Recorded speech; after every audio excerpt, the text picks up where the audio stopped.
हाँ, किसने लिखा है? मोनिका, समीप, पलाश, SAR। प्रेजेंट अगेन कोई?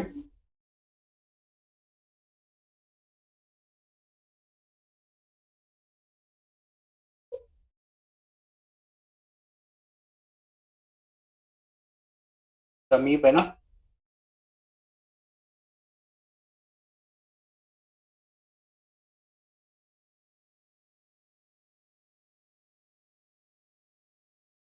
हो गया। नहीं, नहीं कोई दिख रहा है कोई भी।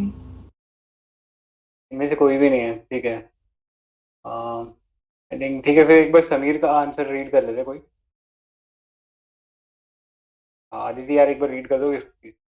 हाँ, तो क्वेश्चन था, लिबर्टी और freedom signifies proper properly the absence of opposition in external impediments to motion. Hobbes, one of the greatest philosophers, belongs to social contract tradition, which proposes contractual origin of state.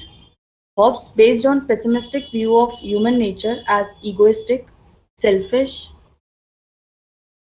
and materialistic, proposes an anarchical picture of state of nature. Anarchical doctrine of state of nature provides a justification for creation of an all-powerful state where men have surrendered all their rights.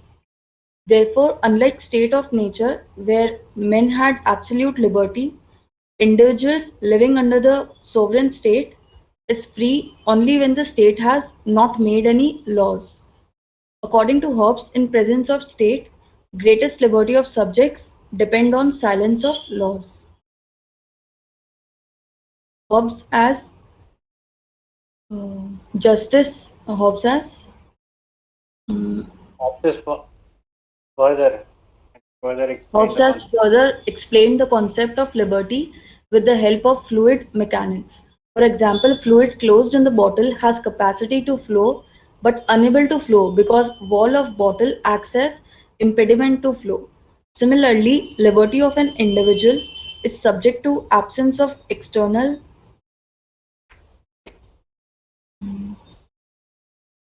scroll करना absence of external impediments to motion. External impediments here is characterized by law of the state, which either commands or prohibits certain action. Hobbes, however, has been criticized as someone who starts as an individualist but ends as an absolutist. Macpherson. Further, Locke has criticized the absolute powers of the state without adequate safeguards. Hence, in present times, we find that state try to balance liberty with sovereign authority of state, for example, a fundamental right with reasonable restriction.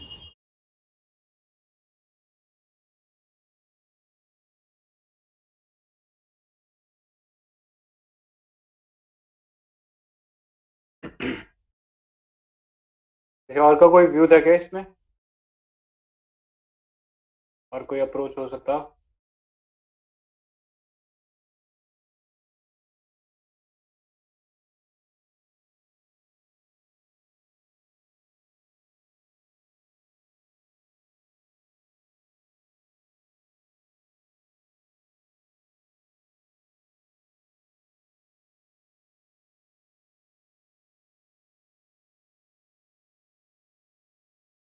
एक और answer पढ़ लें, मोनिका या flash दोनों ही अच्छा लगता है। और आज हुआ क्या, कोई आया क्यों नहीं? मोनिका को एक बार देख लेता हूँ।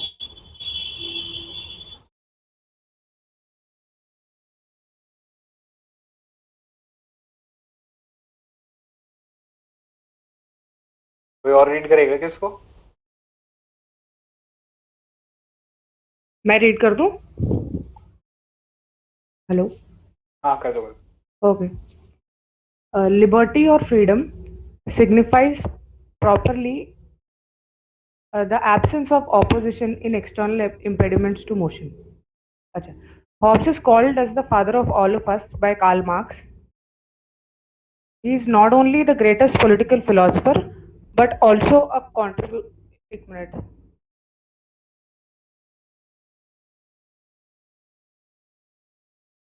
but also contributor to English literature by his book Leviathan.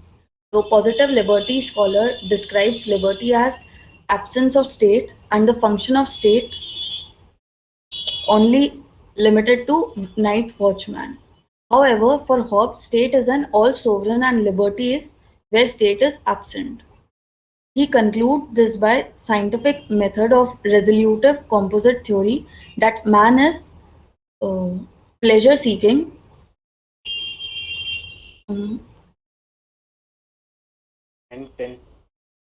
and in state of nature, life was nasty, brutish, and short. Therefore, a social contract was established for giving all the power to state.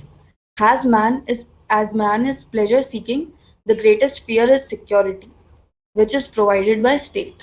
Therefore, for Hobbes, order and security is more important than liberty. Hobbes distinguishes between capacity and liberty. He gives the example of sick war. Sick man rowing. Having liberty to walk, cannot walk due to lack of internal impediment in comparison to fluid filled inside the in comparison to fluid filled in the wall having capacity to flow but cannot flow due to external impediment.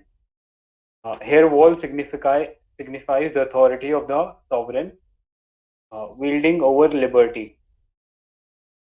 For Hobbes, absolute liberty in state of nature led to an anarchy. Hence, liberty is where state is absent. Where state is absent, the person have two options: either live in absolute authority or in absolute anarchy.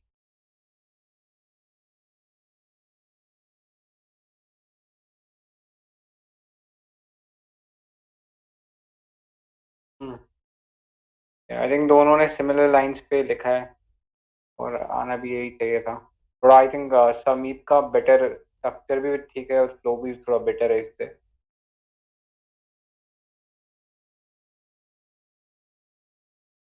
किसी के पास कोई और input है क्या यार इस question में?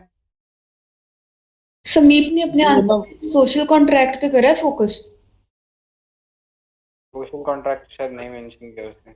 मेरे ख्याल से पूरा क्वेश्चन उस मतलब स्टार्टिंग वहां से होनी चाहिए. स्टार्ट में किया था है ना, स्टार्टिंग वहां से होनी चाहिए और थोड़ी एंडिंग उस चीज पे कि Hobbes is fearful of this liberty और थोड़ा फोकस सॉवरेनिटी और उस साइड भी जाना चाहिए कि नहीं.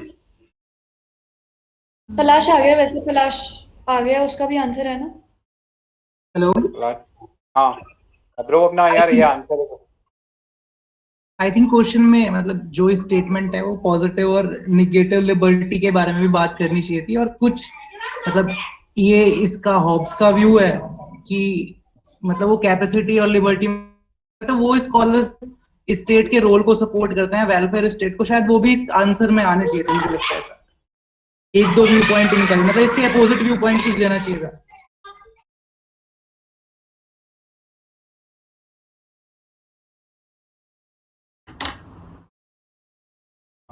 फ्लैश टू रीड करेगा आंसर अपना.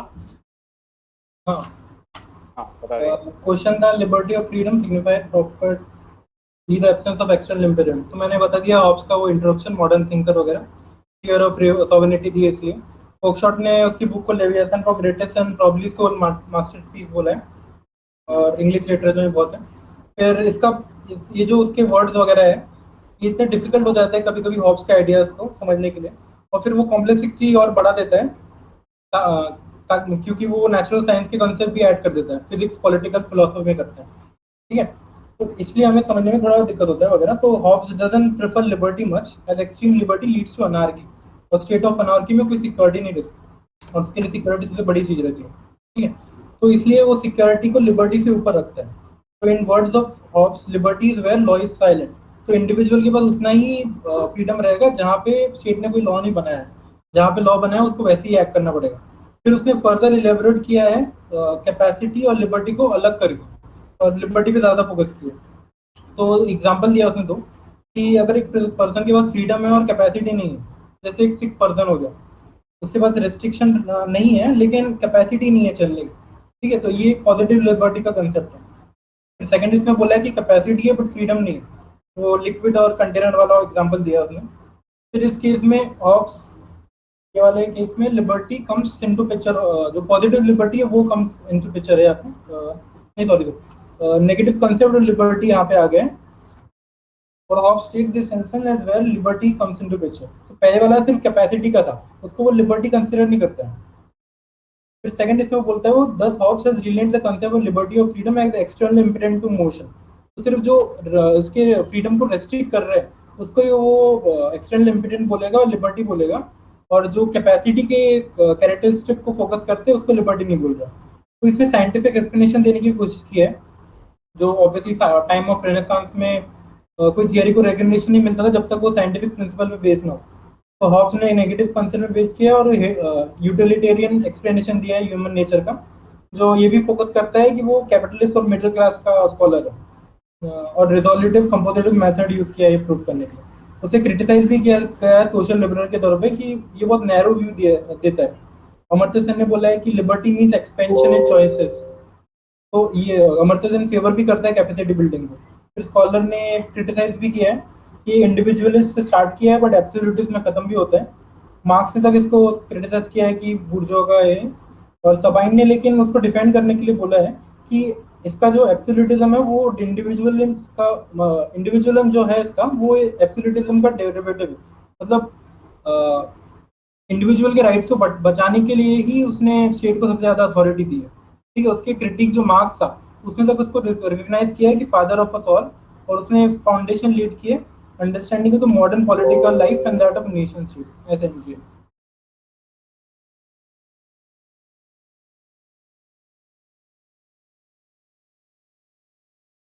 ठीक है, सही लग रहा है। पहले डिस्कशन किस चीज के ऊपर चल रहा था, मतलब अभी तो बस आंसर रीड हो रहा था। अच्छा शिवानी ने आई थिंक एक दो पॉइंट्स रेज किए थे। नहीं, आई थिंक ऐसे ही जाएगा, नेगेटिव पॉजिटिव पे जाएगा। मतलब मेरे को थोड़ा लग रहा था कि सॉवरन या लॉ वगैरह थोड़ा ऐड करने की जरूरत है, बट अगर ध्यान से पढ़ो तो उन्होंने इम्पेडिमेंट्स टू मोशन वगैरह भी बोल रखा है, जिसमें वो एग्जांपल्स ही आई गेस आएंगी जो मोनिका और पलाश दोनों ने ऐड करी है। तो ठीक है, ठीक है, और कोई एडिशन किसी का इस पे, इस क्वेश्चन पे? इसमें मतलब सब कुछ तो एड्रेस हो ही रखा है, लेकिन मतलब थोड़ा सा आखिरी में जो एंड कर रखा है, एंड के इसमें मेरे हिसाब से थोड़ा स्कॉलर का व्यू डाल सकते हैं स्टेट के उसमें कंटेक्स्ट में। जैसे मतलब कि ये था कि जो एब्सोल्यूटिस्ट का जो ये है कि कोई भी लॉ होगा वो नेसेसरली जो है, मेरी आवाज साफ आ रही है ना? हाँ साफ है। जो भी एब्सोल्यूटिस्ट का बोलना है कि कोई भी अगर लॉ होते हैं वो नेसेसरली जो है फ्रीडम को रिस्ट्रिक्ट करने के लिए ही बनते हैं। या और कभी भी जो वो है फ्री सोसाइटी में अगर बोलते हैं कि इंसान फ्री है, तो वो हर चीज के लिए फ्री नहीं होता जितना फ्री वो एक डेस्पोटिक रूल में होता है। इसी बात में फिल्मर ने कोड भी किया था आखिर में हॉब्स को लेके कि जैसी लिबर्टी की बात हॉब्स कर रहा है, वो लिबर्टी किसी स्टेट में एग्जिस्ट करती नहीं है। अगर ऐसी ऐसी लिबर्टी एग्जिस्ट करेगी तो गवर्नमेंट कभी एग्जिस्ट कर ही नहीं पाएगी। मतलब बेसिकली सोशल कॉन्ट्रैक्ट को ही बाद में वो डिफेंड करना हॉब्स को क्रिटिसाइज करके एक तरह से।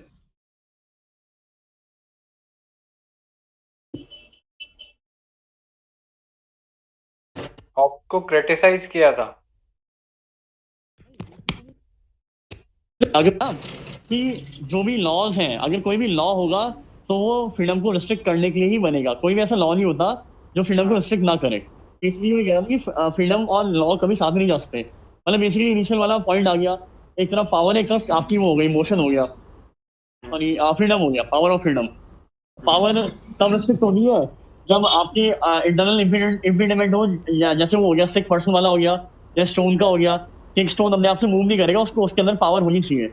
और अगर फ्रीडम की बात आएगी तो फ्रीडम हमेशा एक्सटर्नल होती है, और फ्रीडम अगर एक्सटर्नल की बात करें तो उसमें अगर स्टेट को अगर इंसर्ट करते हैं, तो अगर स्टेट या स्टेट एग्जिस्ट नहीं भी कर रहा है तो कोई भी अगर ऐसा लॉ है जो बन रहा है तो वो किसी ना किसी तरह की फ्रीडम को कर्टेल करेगा ही करेगा। कोई भी लॉ जो है फ्रीडम को कर्टेल करे बिना नहीं बन सकता है।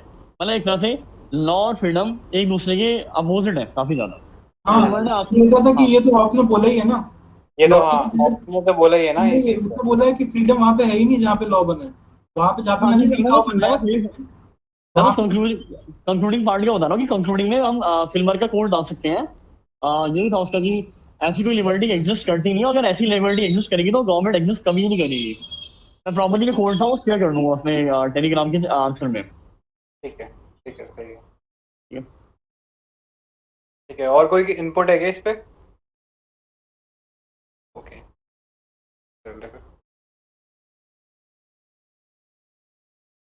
question 2, the Hobbes relieves sovereignty completely from the disabilities which Bodin had inconsistently left standing. Sameep and Pralash Vishali. कौन जाएगा यार इस आंसर पे?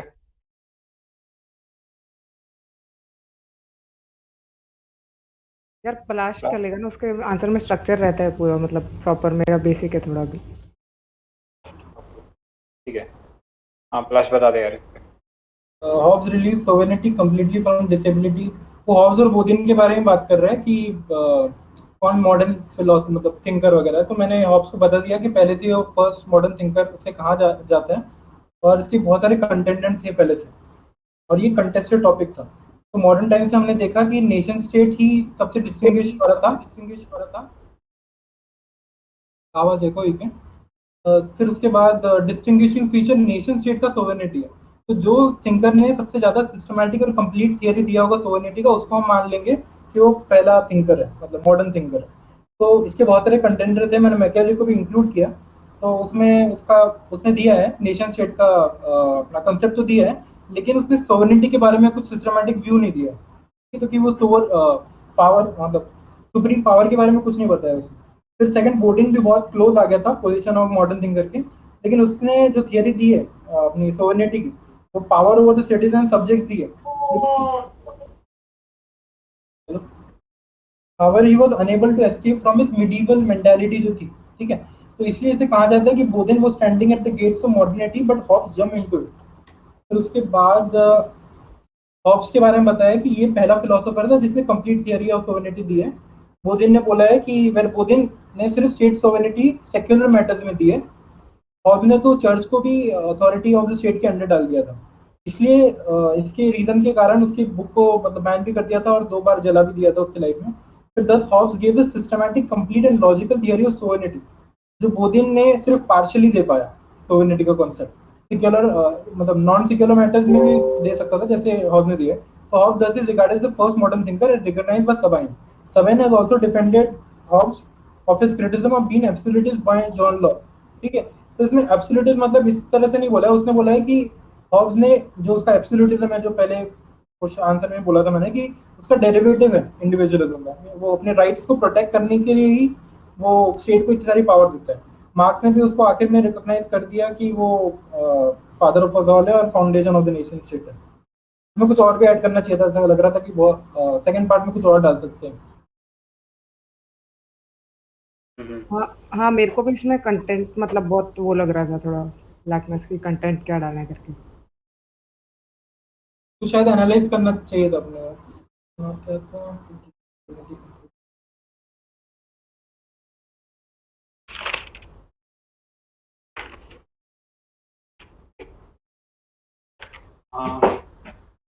आई थिंक थोड़ा इसको उससे रिलेट करना चाहिए था, क्या नाम बोलते हैं, कौन सी थी, टू सोर्ड थ्योरी था ना?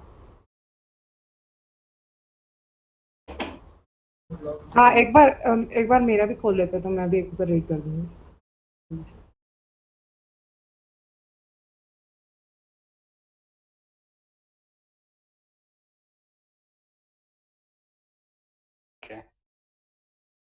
ओके ओके, तो आई थिंक ये अब ऊपर वाली लाइन जरूरी होती है कि नहीं, I don't know, but the above statement was given by Sabine regarding Hobbes, who is not only considered as the first modern thinker but also the greatest of all absolutists. He earned these labels by building up on the complete and absolute theory of sovereignty. हाँ, जो modern political thought है that revolves around the concept of authority and sovereignty, that is the determination of which law is supreme. तो फिर मैंने hob से start किया कि Hobbes subordinated the church to the state, providing solution to the theory of two swords responsible for creating anarchy in Europe.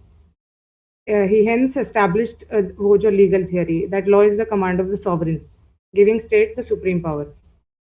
Gene Bodin की अगर बात करते हैं, he is often regarded as the first person to give the theory of sovereignty as such, but yet a partial one. बोर्डिन ने अपने theory में church को exclusive sphere दिया था, where it was supreme in the matters of religion, while in the secular sphere the supremacy of the state persisted. तो इसलिए ऐसा कहा भी जाता है कि while Borden was standing on the gates of modernity, it was Hobbes who jumped inside the gate. तो ये ऐसे बीच में आ गया, एक्चुअली थोड़ा स्ट्रक्चर नहीं है. एंड फिर मैंने बीच में स्टार्ट कर दिया था क्योंकि था नहीं कुछ और. तो the modern political life revolved around the nation state and post Machiavelli's theory of secularism, the question of religious freedom and relations between church and state was prominent in the 17th century political thought. So Hobbes devoted almost half of the Leviathan to it, sovereignty wala theory. He had also equated the church to a corporation governed by the commonwealth, and that no profession of faith was lawful unless sanctioned by state. तो वो law वाला ये actually थोड़ा extra है कि law is supreme वाले को बताया था कि according to him sovereignty is indivisible and perpetual. So while Borden's subordination of church to the state served the goal of religious toleration, the subordination can be said to be espoused completely by the champions of religious toleration such as Hobbes, J.S. Mill. तो ये इग्नो की book में अच्छा दिया था last का line, तो ये मैंने लिखा था. तो एक्स्ट्रा है, वो स्ट्रक्चर और फ्लो थोड़ा डिस्कस कर लो तुम लोग.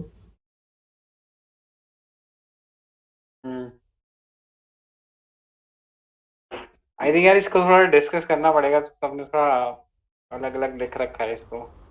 मेरे ख्याल से शायद सेकंड पार्ट में वो दूसरे सोवर्निटी के कंसेप्ट से कंपेयर करना चाहिए शायद. फिर रूसो का पॉपुलर सोवर्निटी और लॉक का जो रहेगा टॉलरेशन, वो सब जो दिया था अभी, थोड़ा एंड थोड़ा अच्छा रहेगा शायद. सोवर्निटी के ऊपर ही है ना पूरा. करना तो सॉवरेनिटी के ऊपर ही है.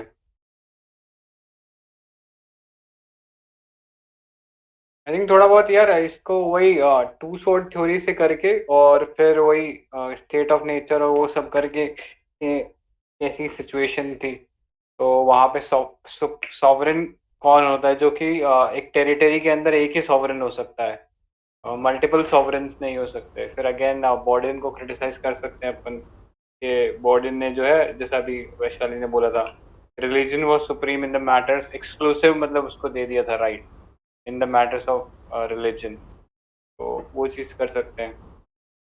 एंड आई थिंक फाइनली वही सीबी मैकफर्सन और उससे क्रिटिसाइज करके और फिर सबाइन से उसे कह सकते हैं कि उसने फेवर किया था कि का जो एब्सोल्यूटिज्म है वो only there to save the individual from state of anarchy.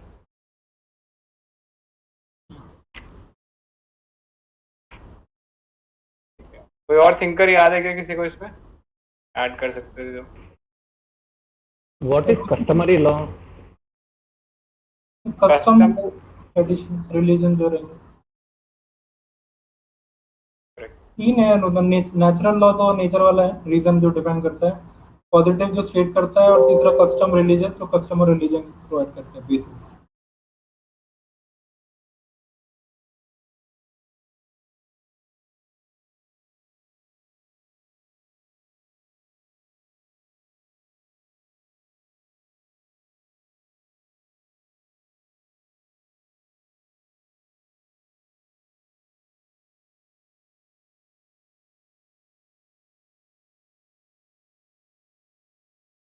I think इसने समीप ने इस पे एंड किया that hence it is said while Borden was standing on the gate of modernity it was Hobbes who jumped in. मैं भी सोचा था वैसा, लेकिन ठीक है, मैं सोचा था कि कुछ और लॉ को क्या बोलते हैं अपना रूसो वगैरह से एंड ज़्यादा ठीक रहता है सोवर्निटी के कंसेप्ट. ये वाला भी सही है क्योंकि ये क्वेश्चन को डिफाइन नहीं कर रहा है. क्वेश्चन को सही, ठीक है. और किसी का कोई व्यू है इसके ऊपर? इसमें सोवर्निटी से करना रहता तो क्या क्या बोलते हैं अपन. एक रूसो का हो गया पॉपुलर सोवर्निटी वाला, और किसी को कुछ याद आ रहा है?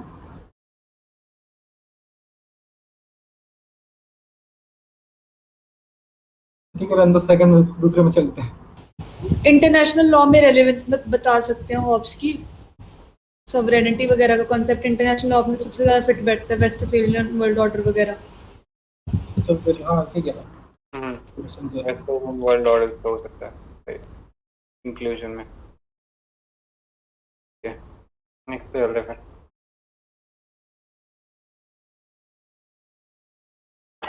Sorry.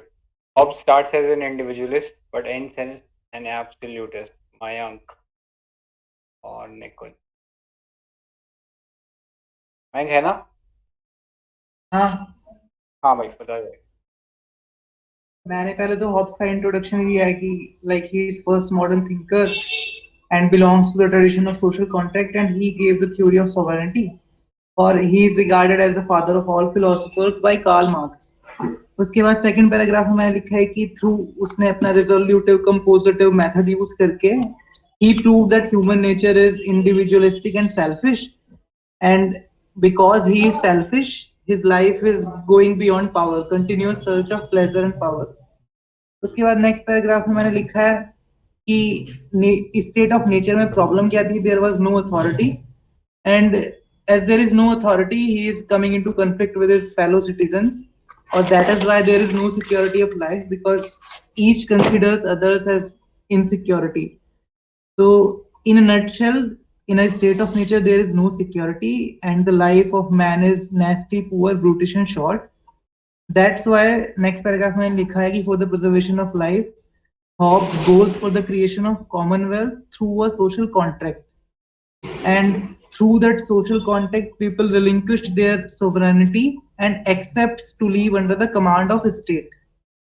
उसके बाद नेक्स्ट पैराग्राफ में लिखा है कि as the life of man was not secure in the state of nature, the man has given all his rights except the right to life, and Hobbes' Leviathan is all powerful with just a caveat that it can't deprive people of their right to life in an arbitrary manner.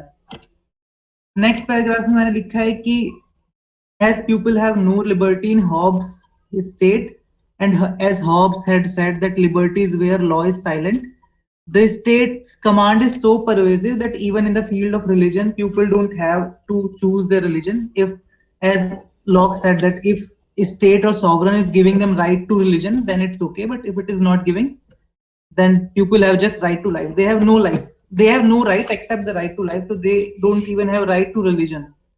तो next paragraph मैंने लिखा है कि Hobbes is thus criticized for creating a sea monster, और Macpherson ने भी इसे मतलब उसने एक ऐसा स्टेट बनाया, he just wanted to preserve the right to life, but एक ऐसा स्टेट बना दिया उसके चक्कर में कि वहां पे स्टेट के पास सब पावर है, और मतलब people don't have the capacity to limit that power of state. तो मैकफर्सन ने हॉब्स को बोला कि he is individualist only in assumptions but absolutist. उसके बाद नेक्स्ट पैराग्राफ में लिखा है कि सेबाइन ने इन एलिगेशंस को डिफेंड किया है. उसने बोला है कि he is the greatest of all individualist, और उसने कुछ पॉइंट भी दिए हैं. उसने बोला है कि कंटेंट और कंटेक्स्ट को हमें थोड़ा डिफरेंशिएट करना चाहिए. उसने बोला है कि हॉब्स ने स्टेट जो बनाया है वो preservation of right to life के लिए बनाया है, and he has even given right to revolt if state is failed in its duty to preserve the right of man.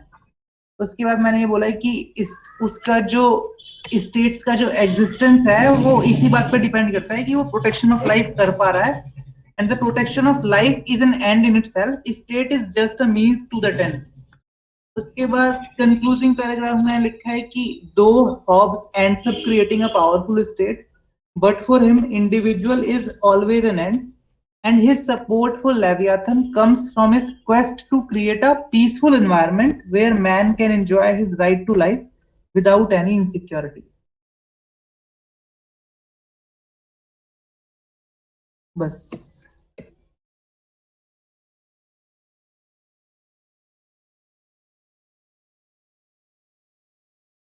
सही है.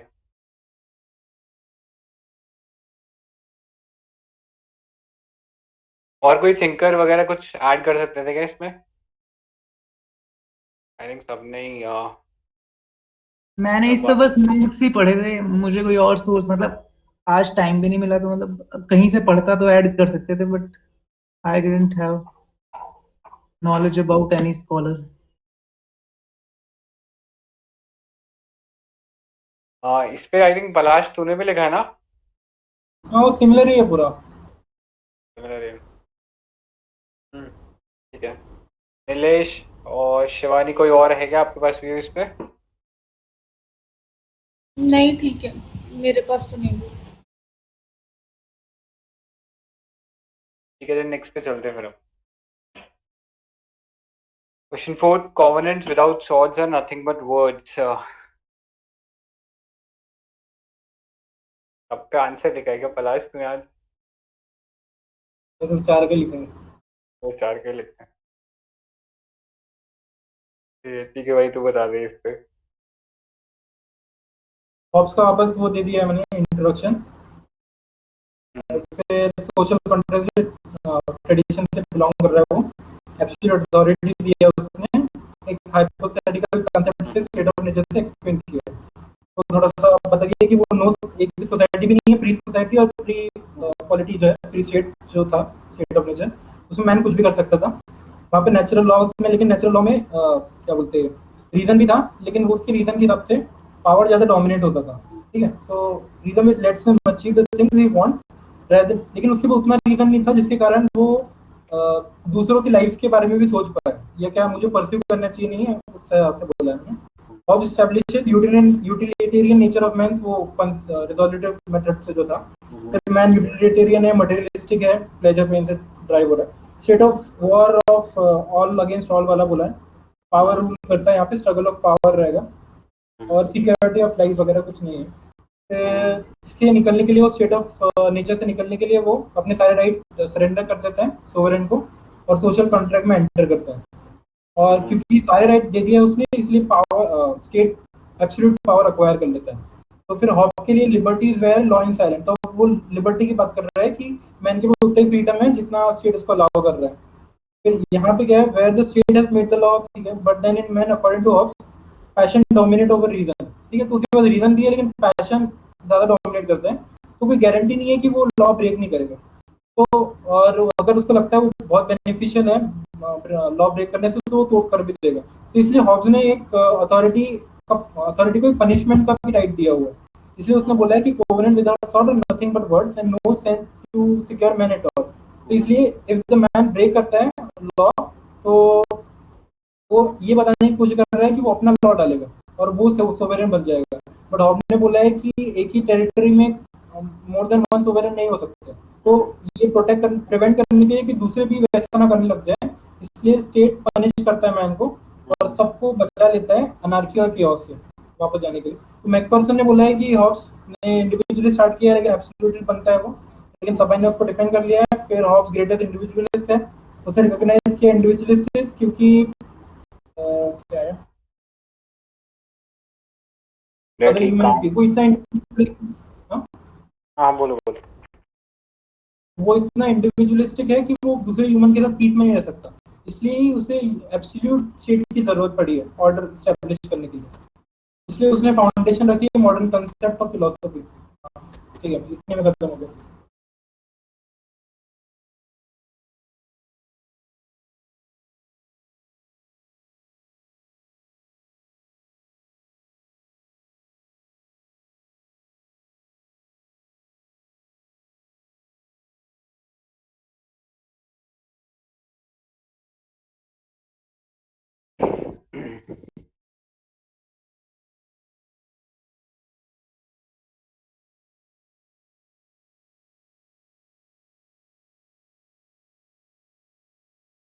आई थिंक एक डिमेंशन ऐड करने के लिए बस ये जो स्टेट ऑफ नेचर है ना, इसको इंडियन कंटेक्स्ट में मत्स्य न्याय बोला गया है ना, जो स्टेट ऑफ नेचर। हाँ नहीं, कौटिल्य वाला तो नहीं कह सकते, मतलब वो धर्मशास्त्र है ना, उसके अंदर लिखा है ये चीज।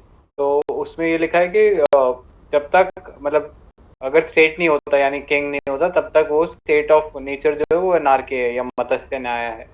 तो ऐड करने के लिए हम लिख सकते हैं कि उसके ये वाला थॉट जो है इंडियन धर्मशास्त्र के मत्स्य न्याय के काफी क्लोज है, उससे सिमिलर है।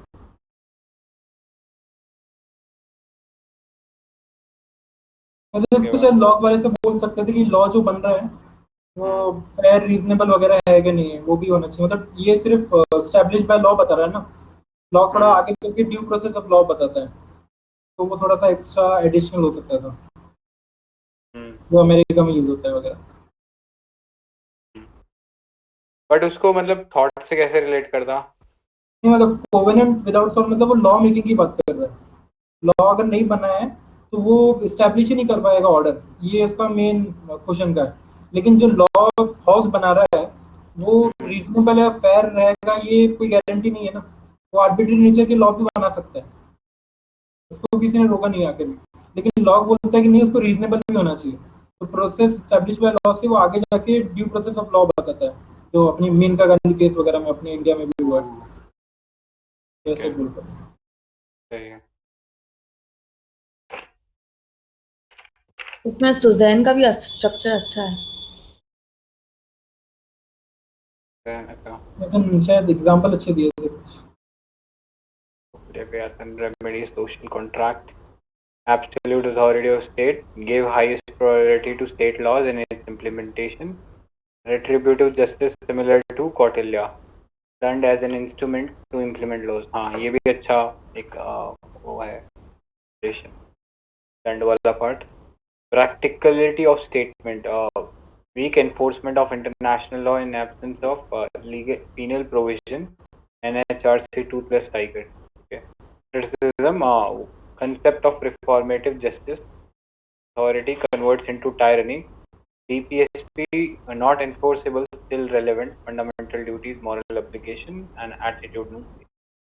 डीपीएसपी कैसे आ रहा है इधर?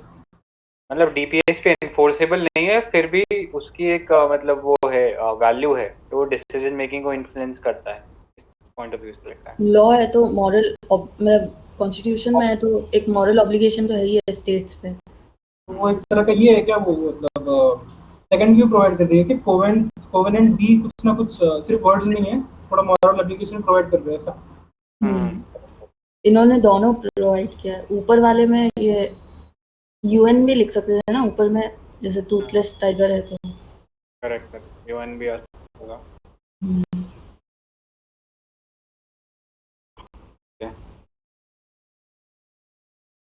नेक्स्ट पे चलते हैं ना फिर, या और कोई किसी का व्यू है इसके ऊपर?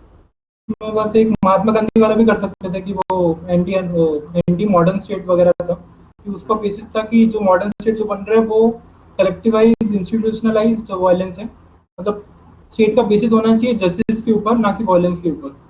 वो उसका थिंकिंग के हिसाब से बोल सकते हैं। सही है।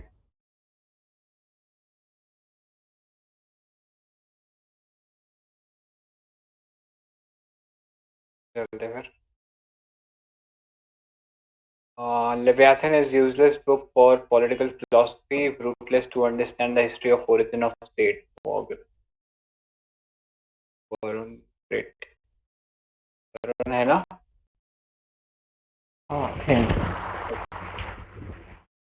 I gave introduction for Hobbes, and then his ideas like influences like Galileo and Newton, then interdisciplinary approach and use of geometry, physics and psychology in his approach. Then I gave like he is the first person to give utilitarian approach in political science, that man is self-centered and individualistic.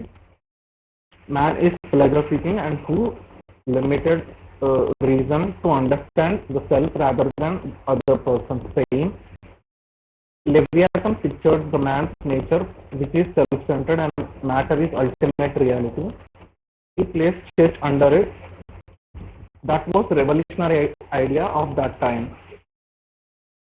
Leviathan presented sovereignty of state is absolute to look after the individual pressure which limit their desire. His concept of law of nature, like he presented law of nature as a hypothetical concept, like where there is no law, it leads to anarchy. And Leviathan also talked about the equality and justice, like everyone should have equal, like equality of law, like no one is supreme, only the state is supreme, and he gave the foundation of the utilitarian principle. Then although he was criticized by different scholars of of different schools, and Michael Wong was one of them. Like, as he was traditional, he was expecting Marx to derive something from the historical perspective, but Hobbes didn't do that, and there is no evidence like state of anarchy, nature leads to anarchy, and no logic of his explanation. Like he criticized him as like deduce this description of human nature, and you can mention last year, also, like every child is child of his time, but I didn't mention the concept of liberty and subordinated purpose. And then I mentioned like Karl Marx, like he was the father of all of us, and then Hobbes is also inspiration for the Raleigh School of International Relations. That's it.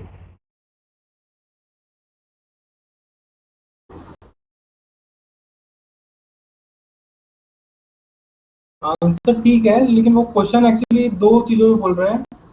एक तो useless book है और fruitless भी है, history समझाने के लिए और रिलीजन समझाने के लिए।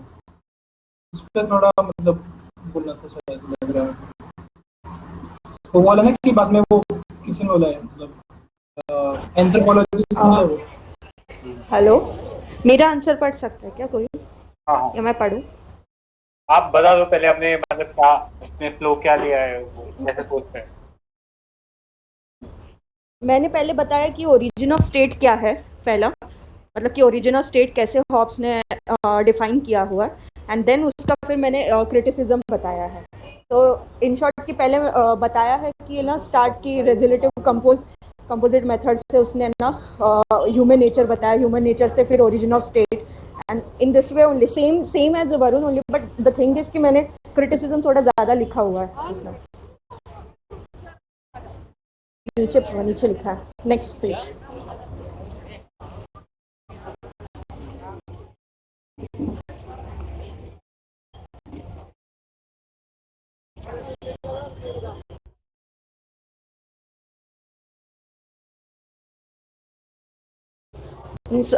पॉजिटिव नोट पे ख़त्म किया है हॉब्स को, पॉजिटिव कि जैसे Hobbes work is relevance in political science in that way.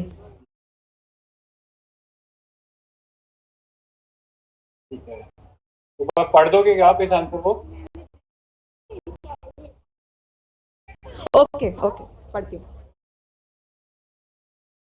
Hobbes is not only among the greatest political scholars, he is also regarded as one of the greatest writers which English race has produced.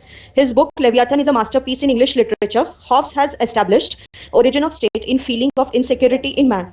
As Hobbes say, I and fear were born together. This statement can be linked to historical event Spanish Armada, which created fear in England. Man fear loss of things which gives him pleasure. The biggest fear is loss of life. Hence, for sake of preservation of life, man enters into social contract with each other and creates states and invests absolute authority in state. As Hobbes says, in the state of nature, the life of man is nasty, poor, brutish, and short. The state of nature is state of war, of all against all. Hobbes come from the age of science. Using resolutive compositive method, Hobbes has tried to define human nature. He has influenced by contemporary physicists like Galileo and Descartes, and also subjects like geometry and psychology, and built political theory. Hobbes, like Machiavelli, has been among scholars who have been criticized most in history of Western political philosophy. Like Machiavelli's Prince, Hobbes' Leviathan also among book prohibited by Church. In a report of Committee to British Parliament, Leviathan was described as a book full of poison. His book was burned during his life. He was criticized as a dangerous man full of poison.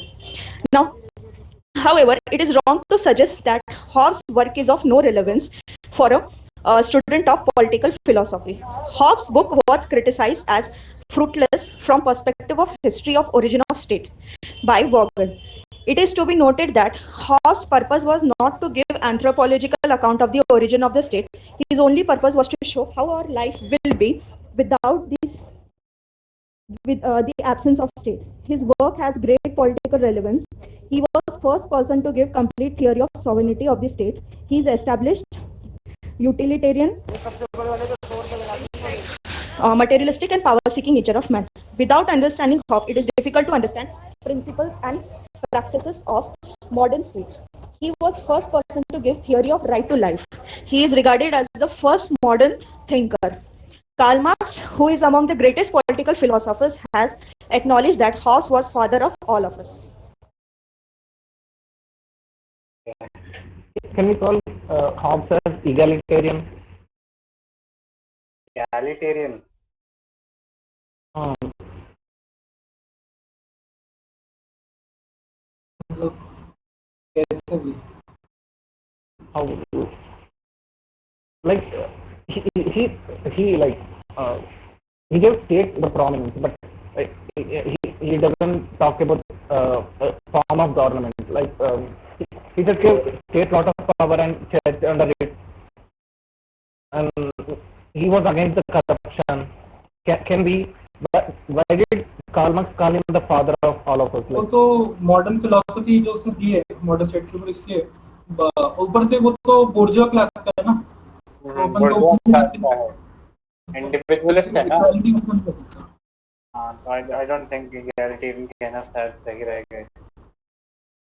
वो capitalist class का ये था, but उन्होंने ma'am के notes में ये है कि he was the first person to prove that all men are equal or similar, क्योंकि वो बोलते थे कोई भी inferior और आपको superior नहीं है, everyone state और is nature वाला। pleasure and blame। वो कैपेसिटी की बात कर रहे हैं शायद। हाँ, बट फिर भी egalitarian नहीं बोल सकते शायद। मोर ने ठीक है। इसमें और क्या मतलब होना चाहिए था यार स्ट्रक्चर वाइज, जैसे इन्होंने लास्ट में ये चीज एक्सप्लेन किया, एड्रेस किया कि हाँ, वो मेरे को लास्ट सही लगा पूरा, मतलब क्वेश्चन को एड्रेस तो सही किया। पहले वाला थोड़ा सा ऐसा लग रहा था कि वो एक्स्ट्रा हो गया, ऐसा लग रहा था। सेकंड वाला तो पूरा मतलब, लेकिन फिर क्या छोटे पड़ जाते, मतलब कंटेंट वाइज भी कुछ चाहिए ना, कुछ बनना तो पड़ेगा, ऐसा लग जाता है।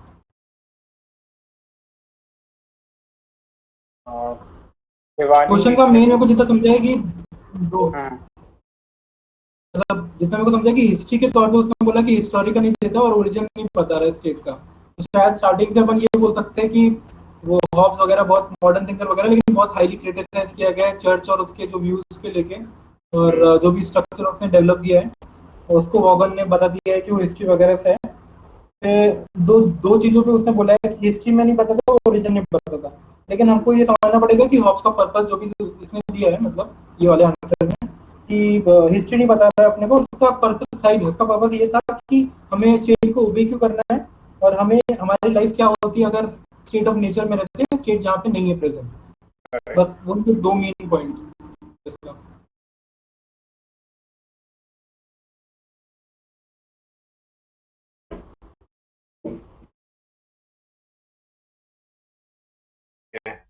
हाँ, और किसी का कोई व्यू है केस पे? आई थिंक सुजैन ने कुछ क्रिटिसिज्म दिया है।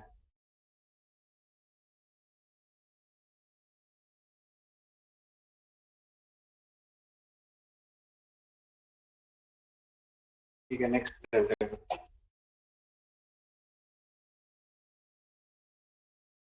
Rousseau's general will is Hobbes' Leviathan with his top dog। तो वैसे रूसो का क्वेश्चन था। या तो मैं अपना स्ट्रक्चर बता देता हूँ, पर वैसे क्वेश्चन का आंसर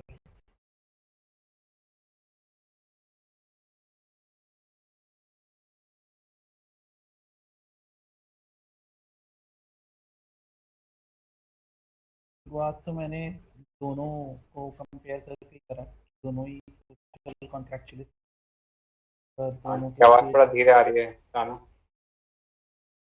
अब आ रही है ठीक?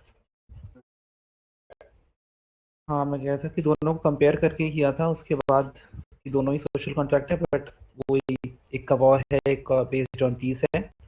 उसके बाद I went on to Leviathan, बताया कि उसने लीगल सॉवरेनिटी का कॉन्सेप्ट दिया था, और फिर नेक्स्ट पैराग्राफ में मैंने जनरल विल का वो बता दी कि उसमें उसने पॉपुलर सॉवरेनिटी का कॉन्सेप्ट दिया था। Then I switch to the main demand of the question कि जो हॉब्स है उसमें जो उसकी थ्योरी में state is considered as a third party, तो इसीलिए it acts like a crown, but Rousseau के लिए देयर इज नो हेड, क्योंकि पावर जो है वो डिफ्यूज्ड है। तो इसीलिए हम कहते हैं कि मतलब इसलिए ऐसा अपीयर होता है कि रूसो का जनरल विल से अगर उसके हेड को हटा दो तो दैट इज सॉरी होप्स के लेवियाथन से उसके हेड को हटा दो तो that is Rousseau general will, but it is actually wrong because ये सारा प्रोग्राम के नोट्स ही है, वो मॉर्फोलॉजिकल डिफरेंसेस ही हैं। उसके अलावा it is unfair to compare these two, क्योंकि देखने से लगता है कि दूसरों के आइडियाज टोटलिटेरियनिज्म को सपोर्ट करते हैं, but actually he is the component of direct democracy. तो उसके बाद मैंने उसकी चीज़ों को ही सपोर्ट किया इस आर्ग्यूमेंट को कि कैसे मैं बता रहा हूँ कि ये गलत है। तो उसने वही जो वहाँ पे विद स्टेट में भी ही वाज ओपोनेंट कि वहाँ अगर लोग डायरेक्ट पार्टिसिपेशन करें लॉ मेकिंग में तो that is a better way to run state. तो in along with participatory democracy he supported deliberative democracy and positive liberty का कॉन्सेप्ट भी था। इस पे मुझे एक और कोट बाद में मिला इग्नू के नोट्स में, जो मैंने अपने वो कमेंट में ऐड कर दिया था बाद में, तो इसलिए मुझे इसका थोड़ा कंक्लूजन में आई थिंक ऐडेड दैट। पर एक बार कौशिक का आंसर भी पढ़ लेना, उसका भी अच्छा लगा। ही कुड हैव सेड, वो कमेंट में जो मैंने लिखा है एक एबनस्टेन करके था, उसने बोला था कि अनलाइक, तो उसको हम लिवियाथन से लिंक करके बोल सकते हैं कि unlike Leviathan it was Rousseau's concept of general will was the first attempt to synthesize good government with self-government, जो इससे पहले किसी ने नहीं करा। प्लेटो और अरिस्टोटल तो सिर्फ गुड गवर्नमेंट की बात करते थे और लॉक सिर्फ सेल्फ गवर्नमेंट की बात करता था, बट आई थिंक रूसो का पहला अटेम्प्ट था इन दोनों को मिला के कुछ। I think this could have been a conclusion to support the argument. बाकी कौशिक का एक बार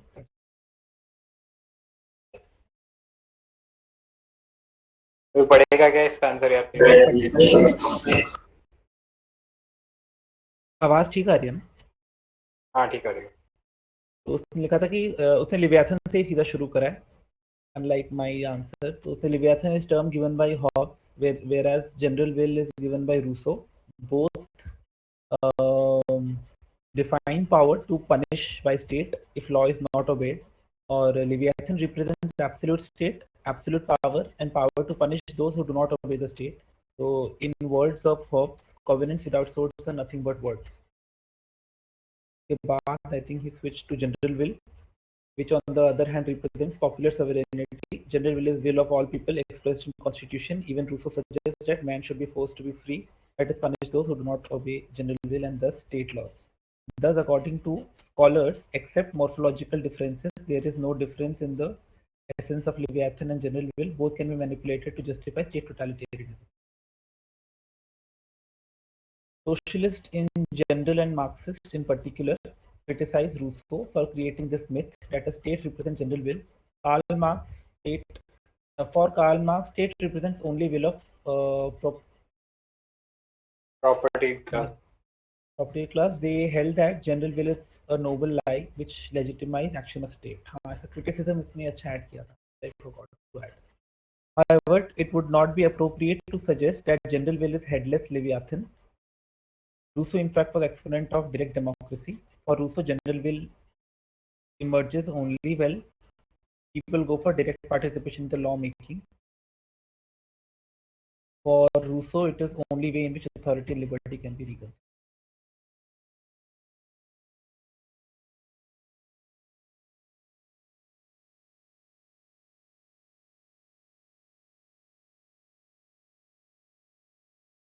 बाकी इसमें सेबाइन का भी मैंने पढ़ा था इग्नू के नोट्स में, पर उसका वो was more based on the जो ये लिवियाथन जनरल विल का जो कॉन्सेप्ट है, इसमें मतलब he was more focused on the confusion which arises due to how people perceive it. इसलिए फिर मैंने उसको इंक्लूड नहीं किया। पर अगर चाहता है तो मतलब स्पेस अगर बहुत ज़्यादा है, अगर 4 पेज का आ जाए तो फिर वो भी इंक्लूड कर सकते हैं। ठीक है, डाल देना यार वो। ठीक है। तो general will or popular will similar to Gandhi and Swaraj.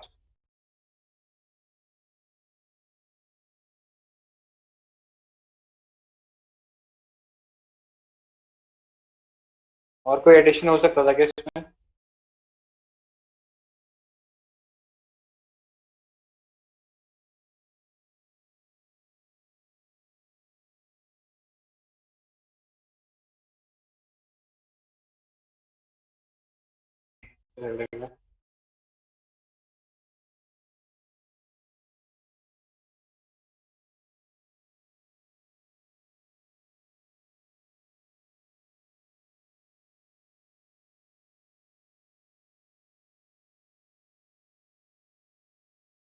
Discuss political philosophy and contribution of Rousseau in political science.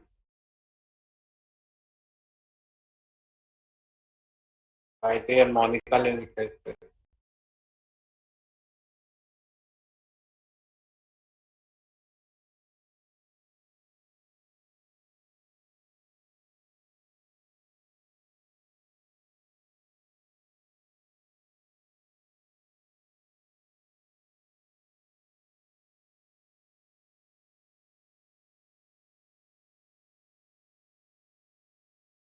कोई read कर देगा क्या इसको please? Political philosophy is a branch of अच्छा question पहले पढ़ देती हूँ. Discuss about political philosophy and contribution of Rousseau in political science.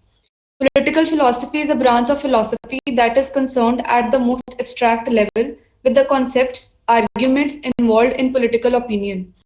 The central problem of political philosophy is how to limit public power so as to maintain the survival and enhance the quality of human life.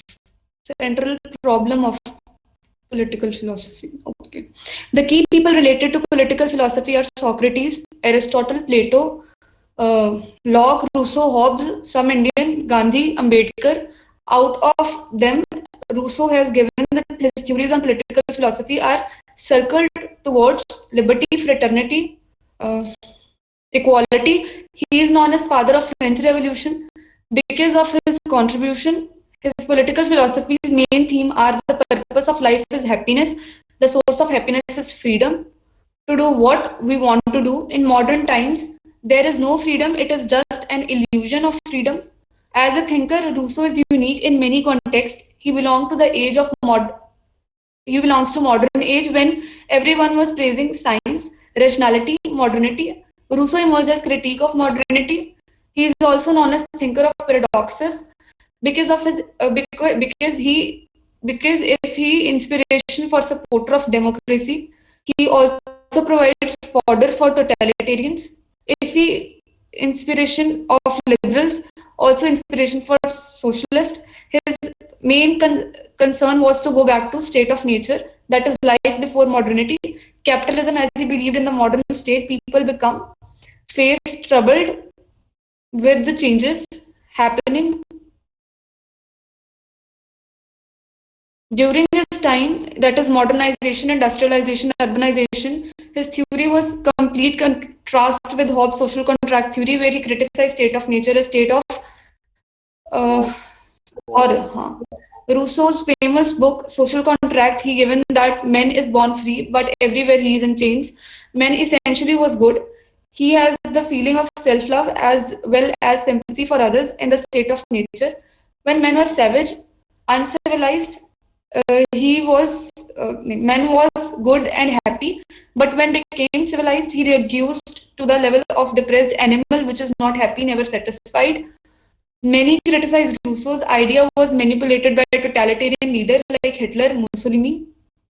However, it would be injustice to call him when Rousseau, given his general will theory, he also suggests people to participate in formulation of laws just like Gandhi and Swaraj. तो dimensions तो सारे ही मेरे ख्याल से Rousseau की जितनी भी philosophy है एक एक चीज एड्रेस कर दी है. एक बार क्वेश्चन दोबारा से करना क्या था? Discuss political philosophy and contribution. ठीक है, दोनों ही चीजें एड्रेस करी हैं. फिर पॉलिटिकल फिलॉसफी पे भी कितना 1-1.5 पेज लिखा है उसने. कि क्या है उसका, क्या इंपॉर्टेंस है। हालांकि सेकंड पैरा मेरे को थोड़ा लग रहा था कि जैसे सेकंड स्टार्ट करा है, Rousseau has given the theory on political philosophy are circle towards, ये नहीं थर्ड था शायद, फिर पता नहीं, जिसमें कुछ लिखा है कि प्रॉब्लम करके कुछ। क्रिटिसिज्म दिया था क्या इसमें? क्रिटिसिज्म तो नहीं दिया मेरे ख्याल से, पॉजिटिव नोट पे करा उसने। एक पैराग्राफ का ऐड कर ही सकते हो, फिर उसी चीज को हम नेगेट कर सकते हैं कंक्लूजन में। क्रिटिसिज्म में क्या मतलब, कैसे दोगे फिर क्रिटिसिज्म रूसो एक जो उसका टोटलिटेरियनिज्म से उसको कंपेयर किया था ना, जनरल विल का? तो हाँ, तो उसको बस एक पैराग्राफ में करके और फिर उसी चीज को नेगेट कर सकते हैं कि वो चीज गलत है, पर एटलीस्ट इंक्लूड कर सकते हैं। वही स्कॉलर्स वगैरह के व्यू हो तो वो किया है शायद से एंड में किया है। हिटलर, अच्छा हिटलर अच्छा, मोसलिनी हाँ हाँ वगैरह। किया था, फिर तो ठीक है। थोड़े स्कॉलर और हो सकते थे, स्कॉलर्स ओपिनियन जो रूसो की तारीफ करते हैं या फिर रूसो की बुराई करते हैं। हाँ वो एक एबेल्स्टाइन वगैरह है, वो ऐड कर सकते हैं। French revolution liberty equality fraternity को दिया गया, हाँ हाँ, वो ऊपर लिख दिया था। तभी एग्जाम में पता है कर लिया।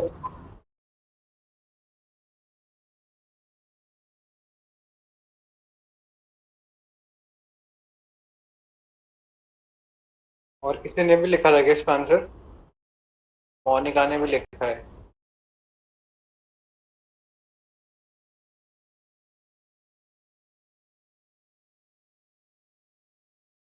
इसका एक बार मैं आंसर फटाफट पढ़ देता हूँ। Rousseau, known as father of French Revolution, established liberty, equality, fraternity. This core concern deal with the idea of liberty and the state.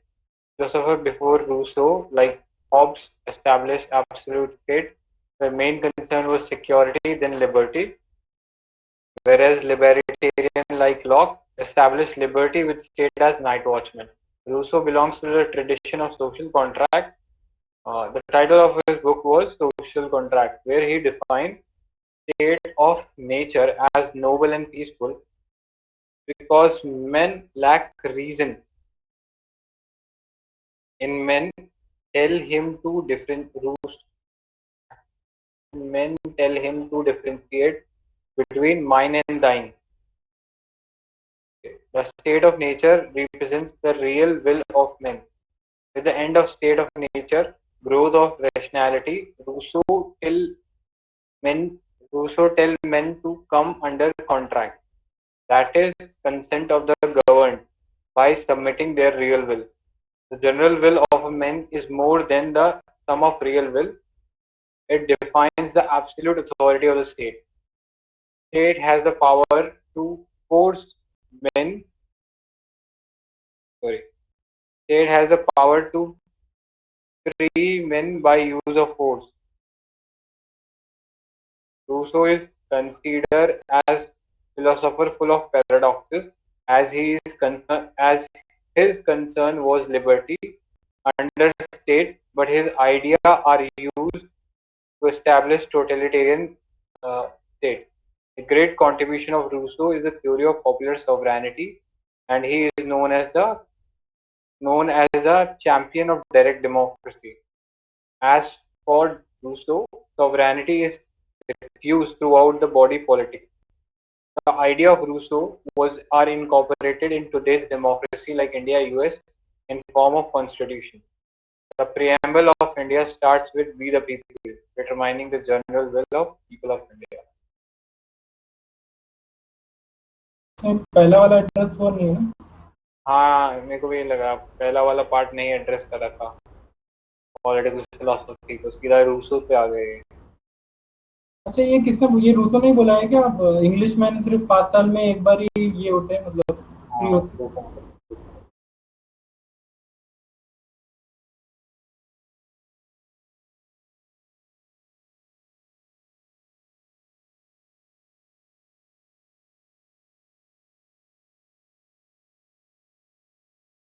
कोई और किसी का व्यू है क्या इस आंसर के ऊपर?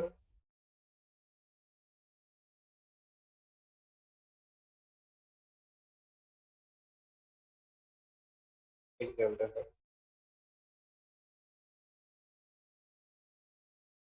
Locke is the father of liberalism.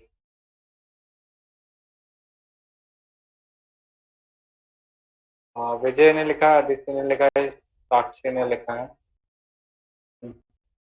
विजय बताएगा क्या? हाँ, मैं रीड कर रहा हूँ।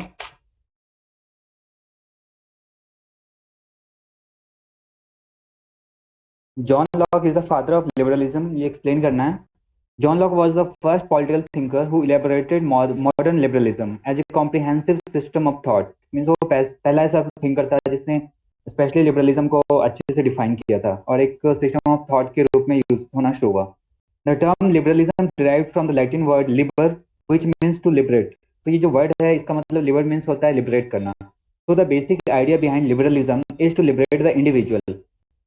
According to Locke, the basic tenets of liberalism are: man is by nature a rational being, human reason was superior to knowledge of history, natural rights of man, like right to life, liberty and property, private property as the epitome of individual rights, social contract theory for the formulation of state.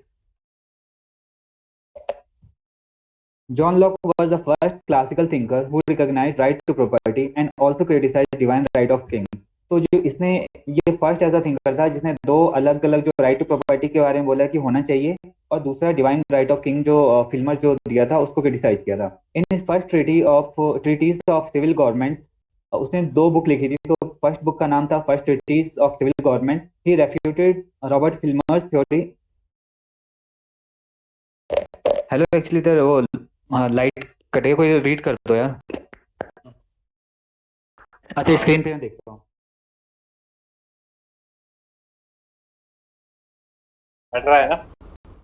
He defined natural rights of man and postulated human beings are equal and without his consent they cannot be put up under any authority.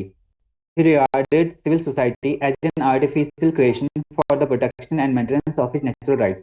Locke also said man is by nature a rational being. Human reason was superior to knowledge. Man has created state by exercising their reason.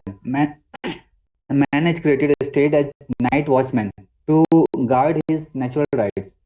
If the government does not perform its duty of protection of rights to life, liberty and property, people has right to revolt. John Locke has also quoted, जैसे उनके पहले वाले जो philosopher थे, for example Hugo Grotius and Samuel Pufendorf's claimed that the earth and its fruits were given by God to man. So Locke justified theory of property as the fruit of labor. Locke was called possessive individualist, but इसी कारण इसको criticise किया है Macpherson ने, इसको possessive individualist बोला है। फिर कंक्लूजन क्या है? Locke's revolutionary ideas like right to property, life and liberty has totally revolutionized the philosophers of the coming generation. Even John Rawls and Robert Nozick has adopted his methodology to investigate the principle of justice.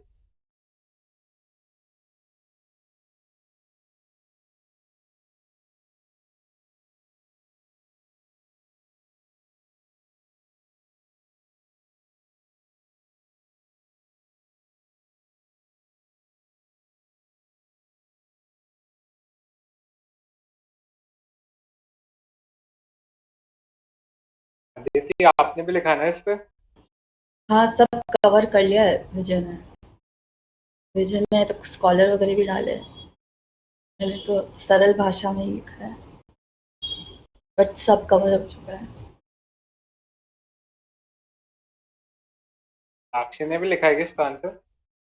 उसने points दिया है।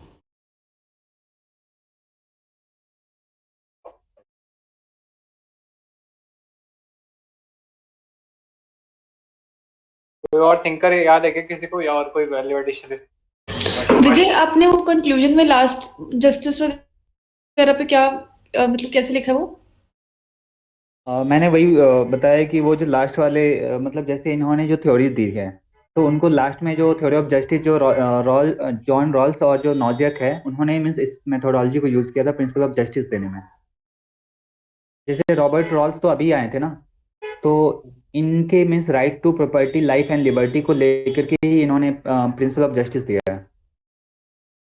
नहीं, Rawls का तो मतलब Robert Nozick ने तो particularly उसको सिर्फ प्रॉपर्टी पे ही फॉलो करा ना अपने इसको लॉ को।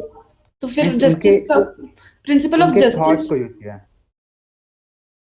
मतलब वो प्रॉपर्टी की टर्म्स में रॉबर्ट नॉजिक जो है जस्टिस को देखता है हाँ या बिल्कुल। ओके, मैं शायद कोई वाइडर सेंस में ना देखता हूँ। और रॉल्स भी थोड़ा कोई और वर्ड नहीं लग सकता था इस पे लास्ट पे?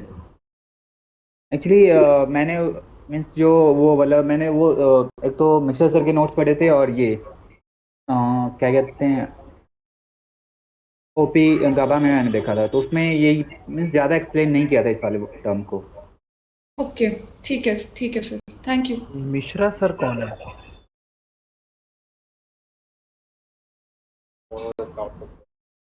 पता नहीं मिश्रा कौन थे। मुझे एरिस्टोटल वाला डाल सकते थे शायद ना, प्रॉपर्टी में वाला। हाँ प्रॉपर्टी में एरिस्टोटल, हाँ वो तो इंडिविजुअल यूज जल और ओनर कॉमन हो सकता है ना, उससे तो काफी डिफरेंट है। ये तो पॉजिटिव लेबर अथॉरिटी आपका प्रोडक्ट, लेबर का प्रोडक्ट होता है ना, ऐसा कुछ। और उसने वो भी बोला है, मतलब स्टेटमेंट्स की अथॉरिटी अलग होती है कॉमन मैन से, इसमें भी वही है। इसने तो सिर्फ ये बोला था ना कि वो मीन्स मैन किसी और के अंडर में नहीं आ सकता। फॉर एग्जांपल मीन्स जो स्टेट की अथॉरिटी होती है, हाँ उसमें भी थोड़ी सी सिमिलरिटी है कि जो स्टेट की अथॉरिटी है वो डिफरेंट है फैमिली वाला जो उन्होंने बोला था। वही फिल्मर को ये करने के लिए ना, हाँ हाँ बिल्कुल। फैमिली ऑफ फैमिलीज, तो वो भी अरिस्टोटल ने यूज किया था। कुछ हॉब्स से कंपेयर कर सकते हैं क्या अपने इसको? मेरे पास तो शायद वो ड्यू प्रोसेस और वही वाला है आखिर में फिर, लेकिन वो जस्टिस में कवर हो जाता है क्योंकि क्या नाम है उसका, लॉजिक के अलावा रॉल्स जो है उसने रीजनेबल भी होना चाहिए भी बोल दिया है ना, तो आखिर में यूज तो किया है वो भी।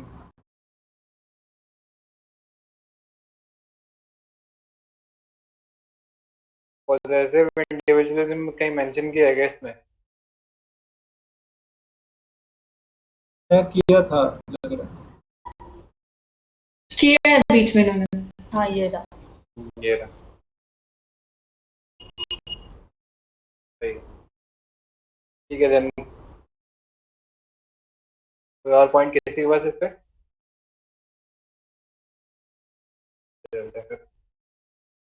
Question 2, lock is an individualist out and out.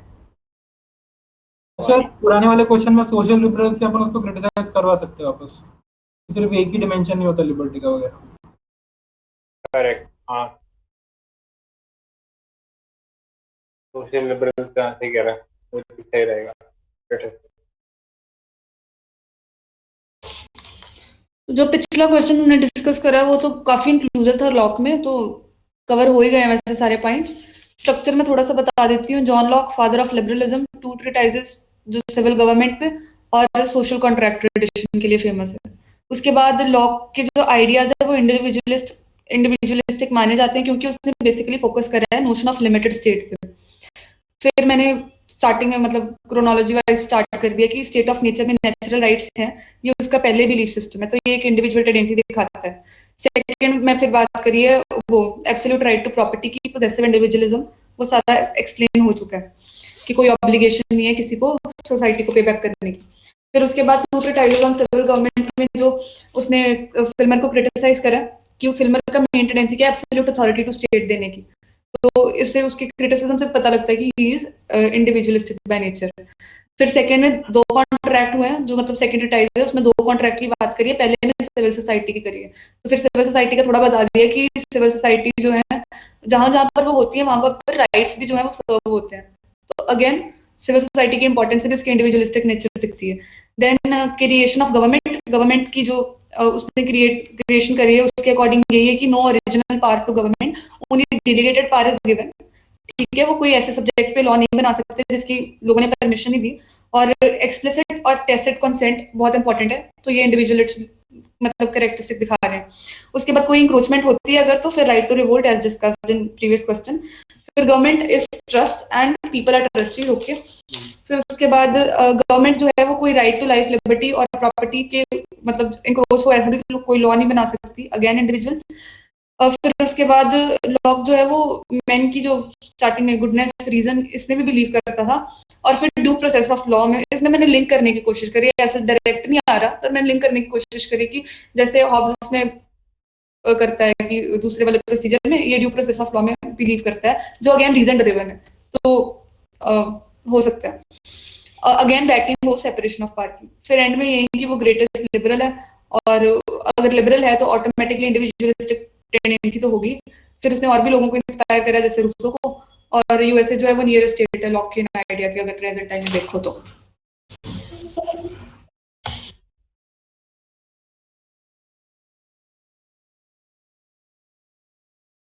इसमें थोड़ा सा हॉब्स को कंपेयर कर सकते हैं। हाँ एक्चुअली वही मेन था।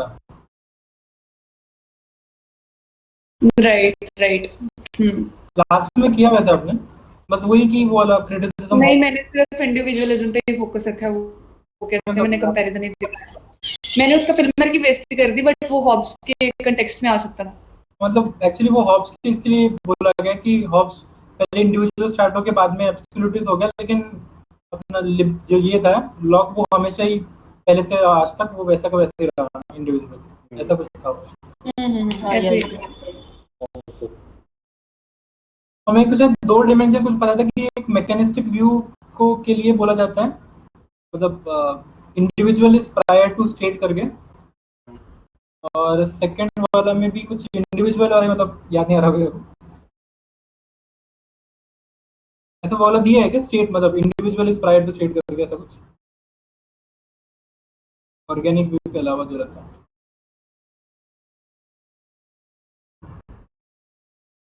हाँ वो वाला डिमेंशन भी आ सकता है आई थिंक शायद।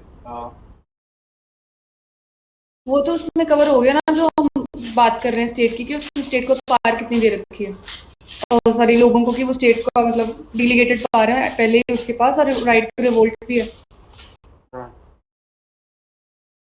और इंडिविजुअलिज्म में उसने वो थोड़ा डेलीगेटेड पावर वो करके लिखा था, आई थिंक वही वाला पॉइंट इनहेरेंट है इसमें।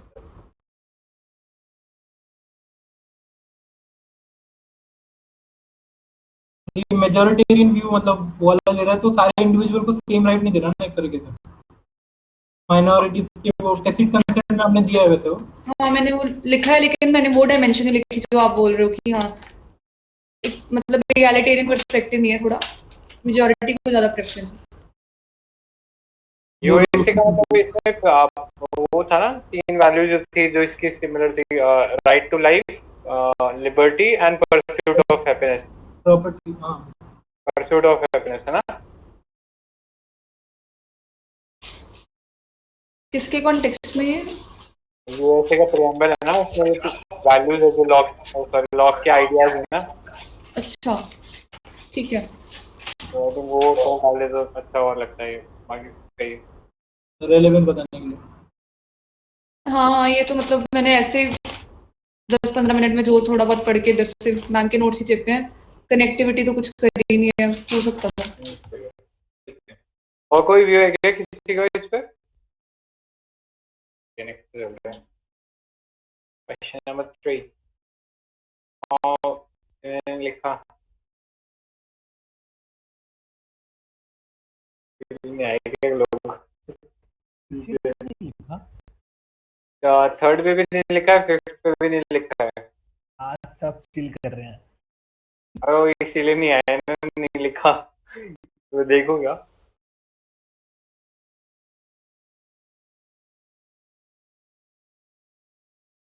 डिस्कस ही कर लेते हैं बस। अरे गौरव का भी था यार, गौरव तो लिखता है डेली, मैंने लिखा। अरुण, गणेश, नाली।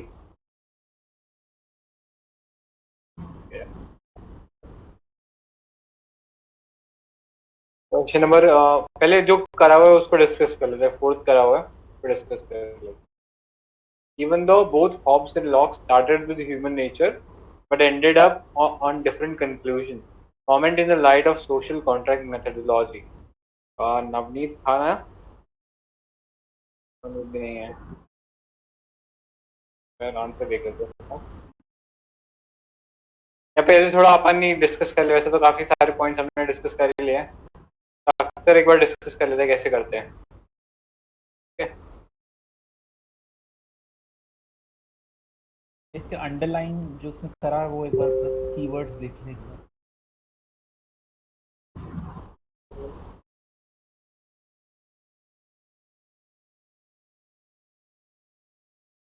Hobbes and Locke, both are scholars of liberal tradition. Troubled phase of Puritan revolution, Locke जो था glorious revolution का था। इज दिस मतलब डाउट, मतलब is this the right way to underline stuff, you know? तो इसको पता ही नहीं लग रहा है कि इम्पोर्टेंट क्या है और इम्पोर्टेंट क्या नहीं है। कुछ को समझ में आ रहा है, जैसे पुरितन उसके लिए था और ग्लोरियस उसके लिए था, तो वो सही लगा। No, like he has underlined Hobbes and Locke everywhere. Right, इस पे प्लीज थोड़े मेरे को भी बता दो, क्योंकि मेरी भी बड़ी गंदी आदत है, मैं भी अंडरलाइन करती जाती हूँ। मेरा समय लगता है या गलत लगता है, क्योंकि मेरे को एक बार किसी ने रिव्यू में लिखा था कि कम अंडरलाइन करा करो। Only those stuff where you want the attention to go. Like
government is also to dictate their rule.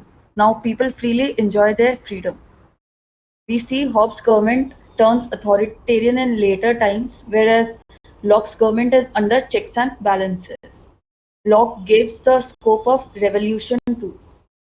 Thus, we can say that both are trying to save the individual rights of person, yet yet their conclusion presents a different dimension of political philosophy.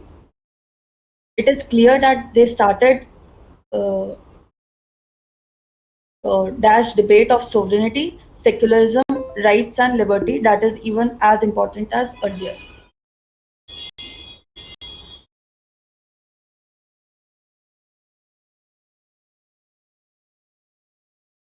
दूसरा answer पढ़ना।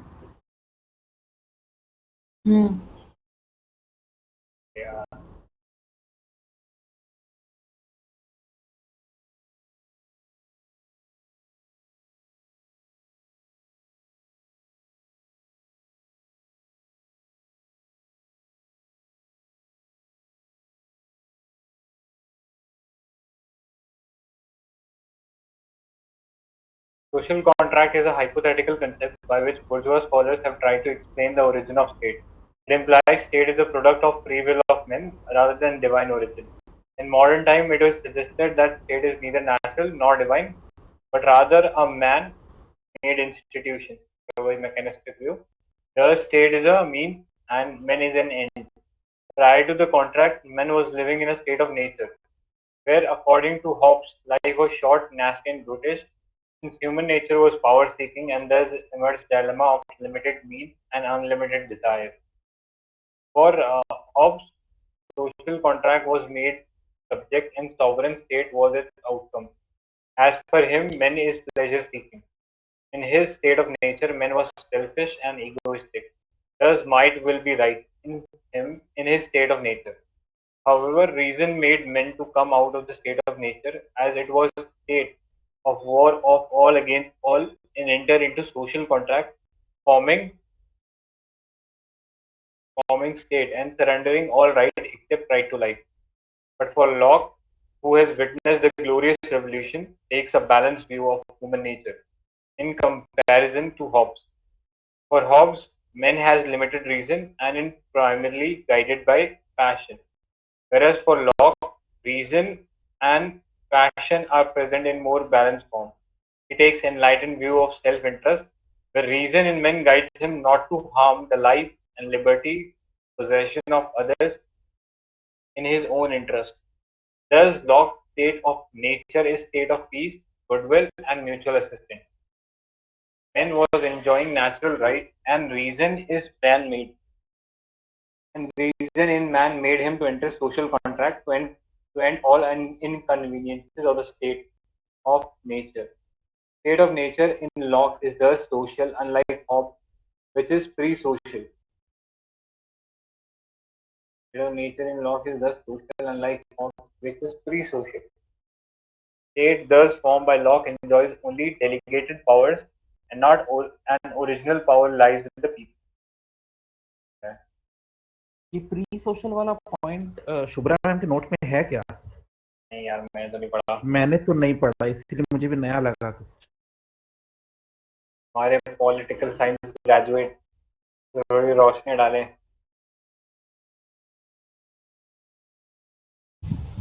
क्या बोला कुछ? ये pre social क्या है? State of मैंने सुना नहीं actually. State of nature in Locke is the social, unlike Hobbes, which is pre-social state. Thus formed by Locke enjoys only delegated power. And pre-social state कौन सी? मैं तो पहली बार सुन रही हूँ। प्री-सोशल ही तो था, मतलब Hobbes वाला प्री-सोशल स्टेट ऑफ नेचर को बोल रहे हो क्या? हाँ, स्टेट ऑफ नेचर को बोल रहे हैं। तो ये दिख रहा है state of nature of lock is the social. Society का मतलब है कि कुछ ऑर्डर रहेगा, तो लॉक के इसमें कुछ ऑर्डर था क्योंकि मैन के पास रीजन था, रीजन पैशन पे डोमिनेट कर रहा था। लेकिन हॉब्स के पास बिल्कुल सोशल भी नहीं था, बिल्कुल वहाँ पे पावर ही, स्ट्रगल ऑफ पावर ही चल रहा था, ऐसा पता है। वो pre social plus pre state था उसका स्टेट ऑफ नेचर। पहली बार सुना, वैसे एंटी सोशल वगैरह थोड़ा ज्यादा चलता है ना वर्ड।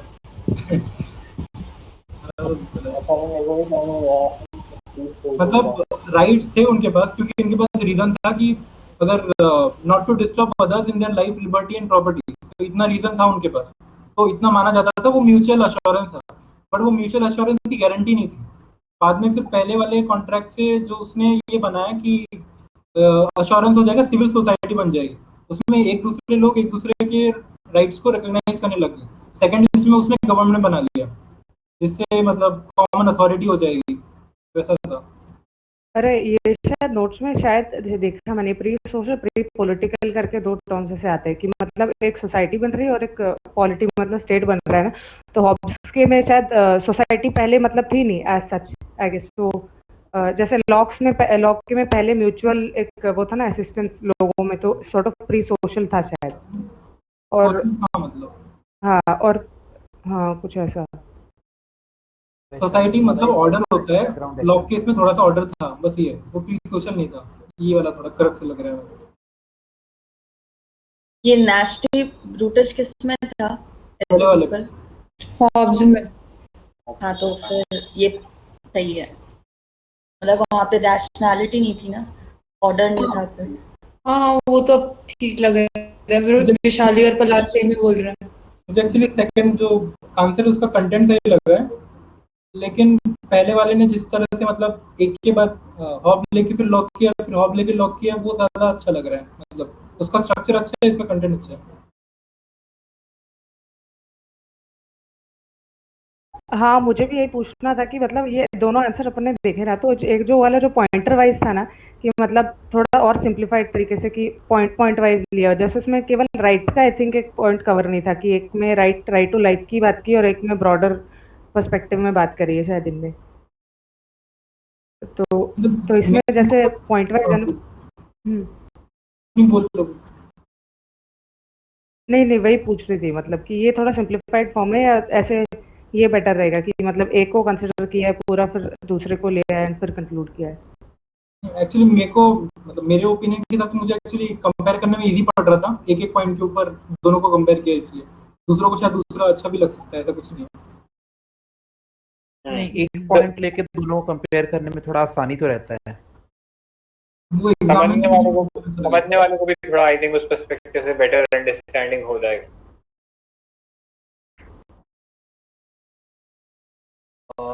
बाकी आई थिंक इंट्रो यार ये इस टाइप का ज्यादा बेटर रहेगा या जो पिछले वाले ने मतलब उसने पिछले वाले पे चलेगा।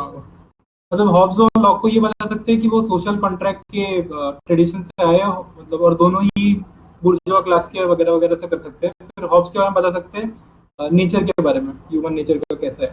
उसके ह्यूमन नेचर में थोड़ा प्रॉब्लम है क्योंकि उसका प्यूरिटाइन रिवॉल्यूशन हो गया, और सेकंड वाले में दूसरा हुआ था, ग्लोरियस रिवॉल्यूशन। तो इसके कारण फिर लास्ट की भी डाल सकते हैं, everything is child of his time वगैरह कुछ, या सबाइन का था वो शायद। रोसियो के टाइम था ग्लोरियस रिवॉल्यूशन ना? नहीं लॉक के टाइम ठीक है। दोनों नेचर ही अलग है। ठीक है, तो मतलब आई थिंक फ्लो नवनीत का सही था, बाकी पॉइंट्स में ये यार आई थिंक राहुल है यार, पता नहीं कौन है अरसलान यार पता नहीं सबने ऐसे स्टूडोनेम क्यों रखे हुए। कमेंट ऑन ये क्वेश्चंस देख लेते हैं, बाकी दो जो बचे हैं अपन वाइंड अप करते हैं। तो ये था comment on assertion of Leslie that Filmer and Hobbes Filmer not Hobbes was the main antagonist of Locke. Filmer not Hobbes. Last lesson सुन के तो डर गया था मैं। नहीं आई थिंक उल्टा नहीं लिख दिया ये, Hobbes not Filmer was the main antagonist of Locke. तो नहीं ठीक है, नहीं ठीक है, ठीक है ऐसे ही। हाँ यार मुझे भी संजय वाला ही ठीक लग रहा था। नहीं जैसे आप पहले बोल रहे थे ना, जब मैं बोल रही थी वो आंसर में कि फिल्मर को क्रिटिसाइज करे, तो आप ही बोल रहे थे पलाश की वो हॉब्स वाला मतलब मेन एंटागनिस्ट हॉब्स है उसका, ये मैम के नोट्स में लाइन भी है कहीं पे। नहीं एक्चुअली मतलब स्टोरी ऐसी थी ना कि वो हॉब्स को डायरेक्टली क्रिटिसाइज नहीं कर पाया, क्योंकि हॉब्स बहुत ज्यादा पहले ही वो जो चर्च वगैरह था उसको क्रिटिसाइज कर चुके थे, तो इसलिए उसने फिल्मर को क्रिटिसाइज किया था। तो उसका एसेंस ये था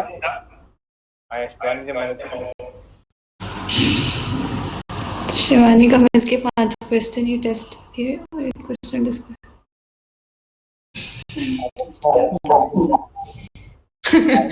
ठीक है, sorry mic on, sorry. Actually मैं ये बोल रहा था कि मतलब मेन उसका हॉब्स था, लेकिन उसने फिल्मर को किया। क्वेश्चन में एक्चुअली उल्टा मतलब दिया है। हाँ मतलब वही मैं कहना चाह रहा हूँ कि अपन थ्योरी सॉरी ये पढ़ते हैं ना स्टोरी, तो उसमें भी यही चीज लिखा है कि वो हॉब्स को इसलिए नहीं क्रिटिसाइज करा था क्योंकि वो बहुत ज्यादा चर्च जो था उसके खिलाफ था, उसके बुक का कॉन्ट्रोवर्शियल हो गया था, तो इसलिए उसने एक वेल्ड मतलब वो अटैक किया था towards Filmer, but actually it was directed against Hobbes. तो आई थिंक शायद सवाल उल्टा है ये। हाँ वही लगा मेरे को, क्योंकि दोनों में एब्सोल्यूटनेस के बारे में बोला गया है, तो वो हॉब्स को नहीं कर पाया क्योंकि थोड़ा ये था कंट्रोवर्शियल, तो उसने फिल्मर को कर दिया क्योंकि उसका भी एब्सोल्यूट स्टेट था। तो फिल्मर के एक बार आइडियाज क्या क्या थे पहले ये बता दो। पेट्रियार्का वाला था उसमें, मतलब स्टार्टिंग अगर अपने को करना है तो बता देंगे, मतलब लॉक का थोड़ा इंट्रो ये बता देंगे कि वो फादर ऑफ लिबरलिज्म वगैरह वगैरह, और वो लिबर्टी के ऊपर थोड़ा ज्यादा दे रहा था, और उसका एब्सोल्यूटनेस जो था इसमें वो पसंद नहीं था। उसने फिल्मर के वो अपने पहले ट्रीटीज में क्रिटिसाइज किया वगैरह। तो फिल्मर के थोड़ा सा बताना पड़ेगा कि वो पेट्रियार का उसका नाटक था, मतलब वो ये बोल रहा था कि जैसे स्टेट मतलब फादर की तरह है उसकी क्या बोलते हैं अपनी अथॉरिटी, ठीक है। और ये जो है स्टेट एक फैमिली है, लेकिन फिर लॉक उसको बोलता है कि it is not family, it is family of families, जैसे एरिस्टोटल वाला था तो वाला है। फिर उसके बाद वो एडम और उसका वो ये देता है कुछ, एडम पहला किंग था और उसकी हेरिडिटी के हिसाब से मतलब अथॉरिटी ये होनी चाहिए, एक अथॉरिटी दूसरी अथॉरिटी में से जानी चाहिए, तो वैसा वाला था। और इसने फिर सोशल कॉन्ट्रैक्ट को भी मतलब ये बोला था कि मतलब ये नहीं है, मतलब कोई रैशनल बेसिस नहीं है इसका देने का, मतलब वो हेरिडिटी पे ज्यादा फोकस कर रहा था, कॉन्ट्रैक्ट के ऊपर नहीं दे रहा था, वो वाला नाटक। फिर हॉब्स में आ सकते वाले वो एब्सोल्यूटनेस जो उसका नाटक है कि, लेकिन हॉब्स को तो किया ही नहीं ना, उसको बोलेंगे कैसे।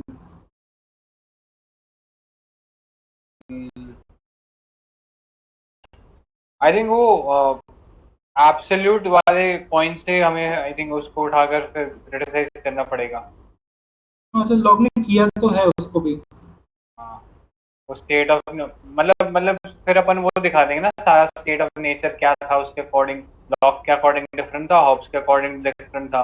फिर उसने तीन टाइप के राइट जो है वो एब्सोल्यूट दे दिए हैं, वहीं हॉब्स ने सिर्फ एक एब्सोल्यूट राइट दिया था, वो राइट टू लाइफ दिया था। ठीक है, वो वाला सही रहेगा। ह्यूमन नेचर का बता देंगे कि उसके इसमें बहुत उसने स्क्यूड दिया है उसका ह्यूमन नेचर का डिस्क्रिप्शन। तो अब ना इसमें स्ट्रक्चर क्या होना चाहिए, मतलब हाउ शुड वी, मतलब इंट्रो को हो गया, how should we start with the body.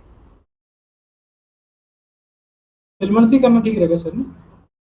या फिर अच्छा, वो फिल्म में तो वो वाला पॉइंट देख लिया कि जो वो क्रिटिसाइज करते हैं कि man is not born free.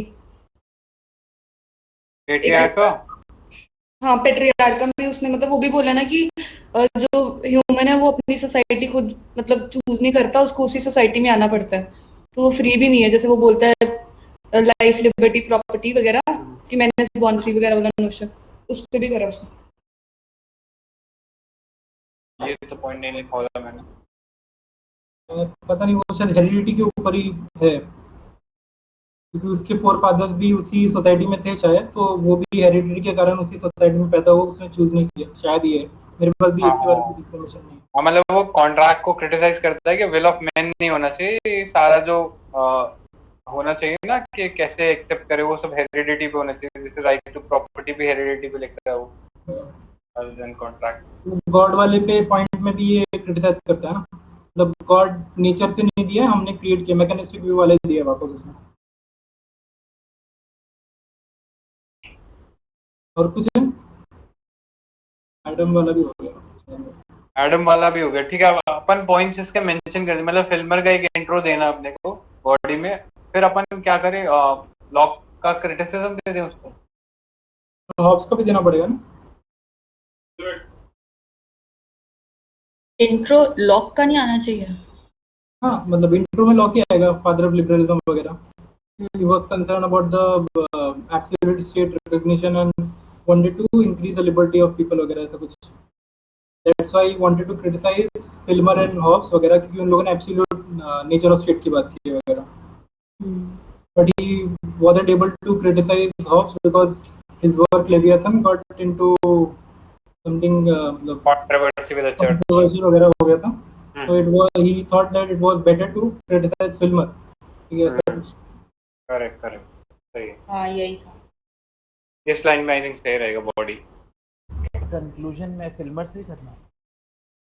वही मैं सोच रहा हूँ, हॉब्स को मतलब संजय ने बताया कि अपन ह्यूमन नेचर और वो सब बता सकते हैं कि उसने सिर्फ राइट्स एक ही दिया था, तीन चार राइट, मतलब लॉक ने बहुत सारे राइट दिया था, लेकिन और मतलब और पॉइंट्स क्या होंगे मतलब हॉब्स को करने के लिए।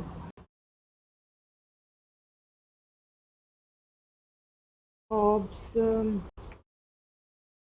मतलब डायरेक्टली कुछ नहीं बोला उसने, एब्सोल्यूट स्टेट के बारे में तो बहुत कुछ बोला है।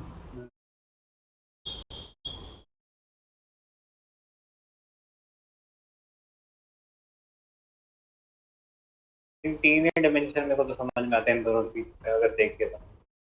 ह्यूमन नेचर, राइट्स और तीसरा कौन सा? स्टेट का व्यू, स्टेट एब्सोल्यूट होना चाहिए।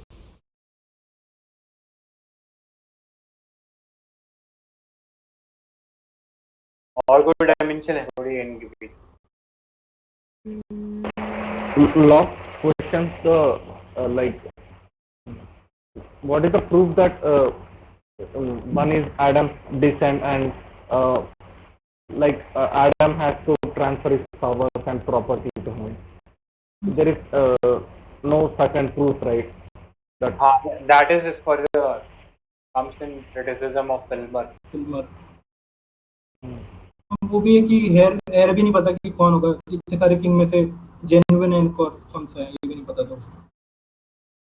तो फिल्मर के क्रिटिसिज्म में है ना। हाँ वही एक और आर्ग्यूमेंट उसका फिल्मर का, फिल्मर ने हॉब्स को क्रिटिसाइज किया था कि हॉब्स ने कहा था ना कि जो इंडिविजुअल है या मैन है वो अपने लाइफ पे अटैक को रेजिस्ट कर सकता है, उसका राइट है वो, इवन इफ अगर वो अटैक जो है सॉवरेन के थ्रू होता है, मतलब राइट टू लाइफ वाला जो हो गया पॉइंट।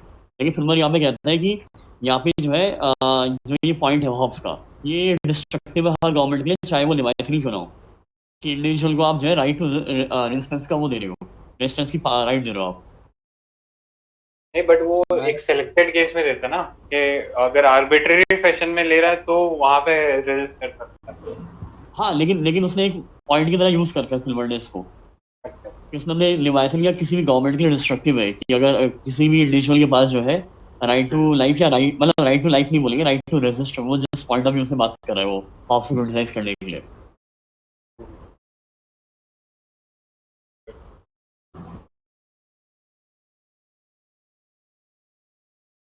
ठीक है, मतलब उस याद तो आ नहीं रहा हॉब्स के। कोई मॉडल आंसर बना सकता है क्या यार इस पे? क्वेश्चन थोड़ा बॉडी में थोड़ा डिफरेंट है।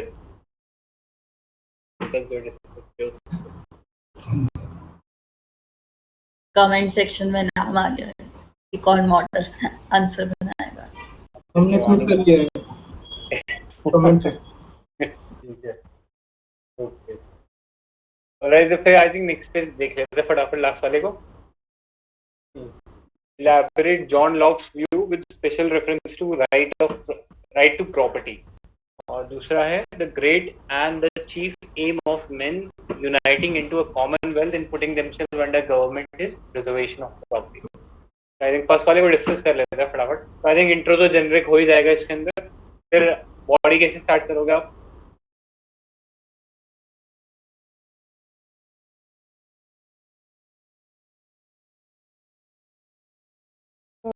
लोग बोलो बुर्जुआ या पॉजिटिव इंडिविजुअलिज्म के वर्ड्स के इससे कर लेंगे कि वो लेबर जिस मतलब property is the product of his labour करके, कि तीन इम्पोर्टेंट राइट होती है प्रॉपर्टी। मतलब स्टार्ट ऐसे कर सकते हैं ना, जैसे तीन इम्पोर्टेंट राइट होती है, प्रॉपर्टी सबसे इम्पोर्टेंट है, ये हार्डवर्क के बाद मिलती है, तो ऊपर ये वाला एंगल दिखा सकते हैं।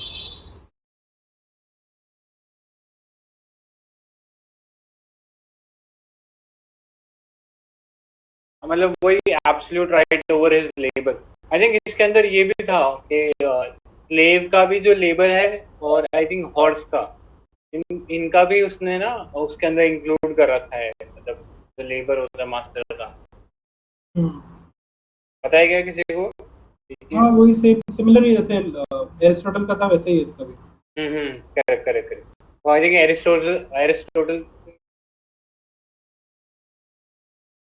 एरिस्टोटल से लिंक करना सही रहेगा क्या यहाँ पे? हाँ मैम के इसमें तो शायद है भी शायद। ठीक है, उससे कर देंगे। और फिर आगे कैसे प्रोसीड करना चाहिए? आई थिंक एक पैरा इस पे हो जाएगा, फिर आगे कैसे प्रोसीड करना चाहिए? इग्नो के उसमें तो दिया हुआ था कि it is connected with right to life and liberty as its necessary consequence.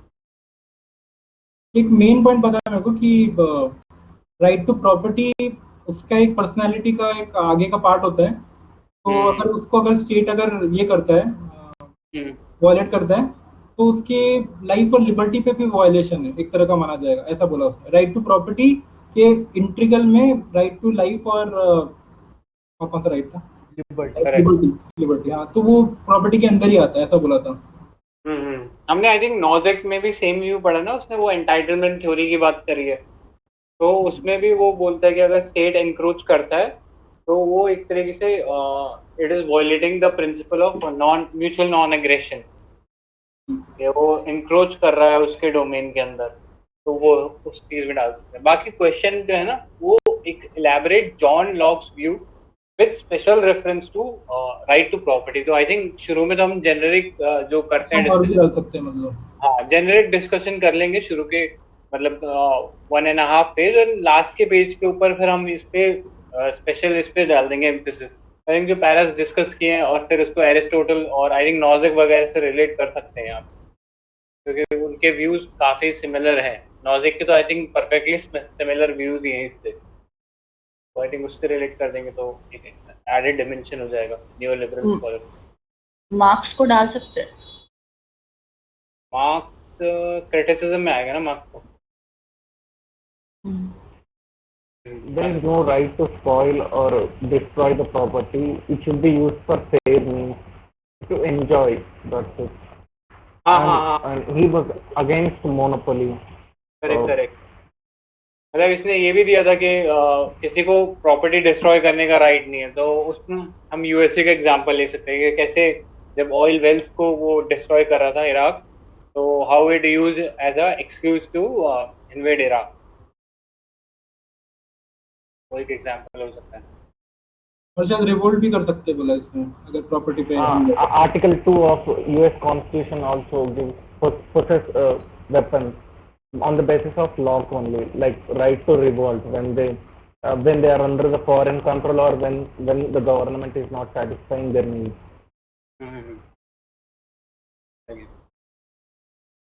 Actually 3 point बोला, वो लेबर लिमिटेशन बोल दिया, राइट टू प्रॉपर्टी सबके ऊपर बिलोंग करती है, फिर no right to spoil property करके। अगर किसी ने किया तो वो गलत होगा, उसकी डिग्निटी पे हमला होगा, and that person has the right to revolt, but that revolt won't be like the one we see, मतलब ज़्यादातर मार्क्स है इसमें वो वाले, इसमें बस पावर में जो है उसको चेंज कर दिया जाएगा। करेक्ट। वो म्यूचुअल नॉन एग्रेशन वाला क्या पॉइंट था? मतलब एग्रेशन होता ना कि एक स्टेट जो है वो इंडिविजुअल के जो एक डोमेन होता है उसके अंदर एनक्रोच नहीं करना चाहिए। अगर वो एनक्रोच कर रहा है तो एक तरीके का एग्रेशन दिखा रहा है। इसने एक्सप्लिसिटली कहा था, मतलब इट इज हिज, ये नॉजिक की थ्योरी है, ये नॉजिक से रिलेट कर रहा था ना, तो नॉजिक ने ये बोला है कि एंटाइटलमेंट थ्योरी है, और ये अगर वो एनक्रोच करता है तो वो एक तरीके से principle of mutual non aggression के खिलाफ है, मतलब वो एग्रेशन कर दिखा रहा है इंडिविजुअल की तरफ। नॉजिक राइट, ठीक है, आई थिंक हो जाएगा इसमें होलिस्टिक एक पॉइंट से। अब इस पे कौन बनाएगा मॉडल आंसर? आई थिंक जिन लोगों ने नहीं लिखा उन्हीं की रिस्पॉन्सिबिलिटी फिक्स करते हैं। कौन कौन था वैसे? 2-3 लोग तो होंगे ही आई सपोज एक क्वेश्चन के लिए। L5 था ना ये। अक्षय जी हमारा मार्गदर्शन करें क्या किया जाए इनके साथ जिन्होंने नहीं लिखा है, और वो आए भी नहीं है मीट में। L5 अच्छा अक्षय ही है। इसलिए अक्षय जी चुप है।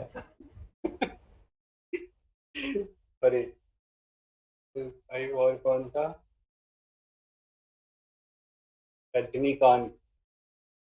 आई थिंक ये शायद गलती हो गई अपन से कि 2-2 क्वेश्चन मेंशन कर देने चाहिए थे, अपन ने डिवाइड कर दिया ना, तो तो हो जाता है। कल कर देंगे ना बाकी वाले क्वेश्चंस, मिलके ही बचे सिर्फ 2 क्वेश्चन। कितने बचे अब? 2 मिलके, शायद तो मिलके आज 5 नहीं हुए। क्वेश्चन। तो आज 2 नहीं हुए ना? नहीं मिल के अलग है भाई, जॉन लॉक कर रहे हैं हम तो आज। नहीं मैं वो बता रहा हूँ कि एडिशनल और 2 उसमें ऐड कर देना। अच्छा हाँ सही है। आज वाले तो मिल के कितने क्वेश्चन है टोटल? 5। ठीक है, चल कर लेते हैं फिर इनको। ठीक है, तो फिर वाइंड अप कर देना आज का। और उस लिस्ट में काफी ऐसे भी लोग हैं जो ऑलरेडी छोड़ चुके हैं। I think Manoj has left the group, पर वो he still in the list. रूपक उसने छोड़ दिया है ग्रुप। लेफ्ट था वो। ओह, आई थॉट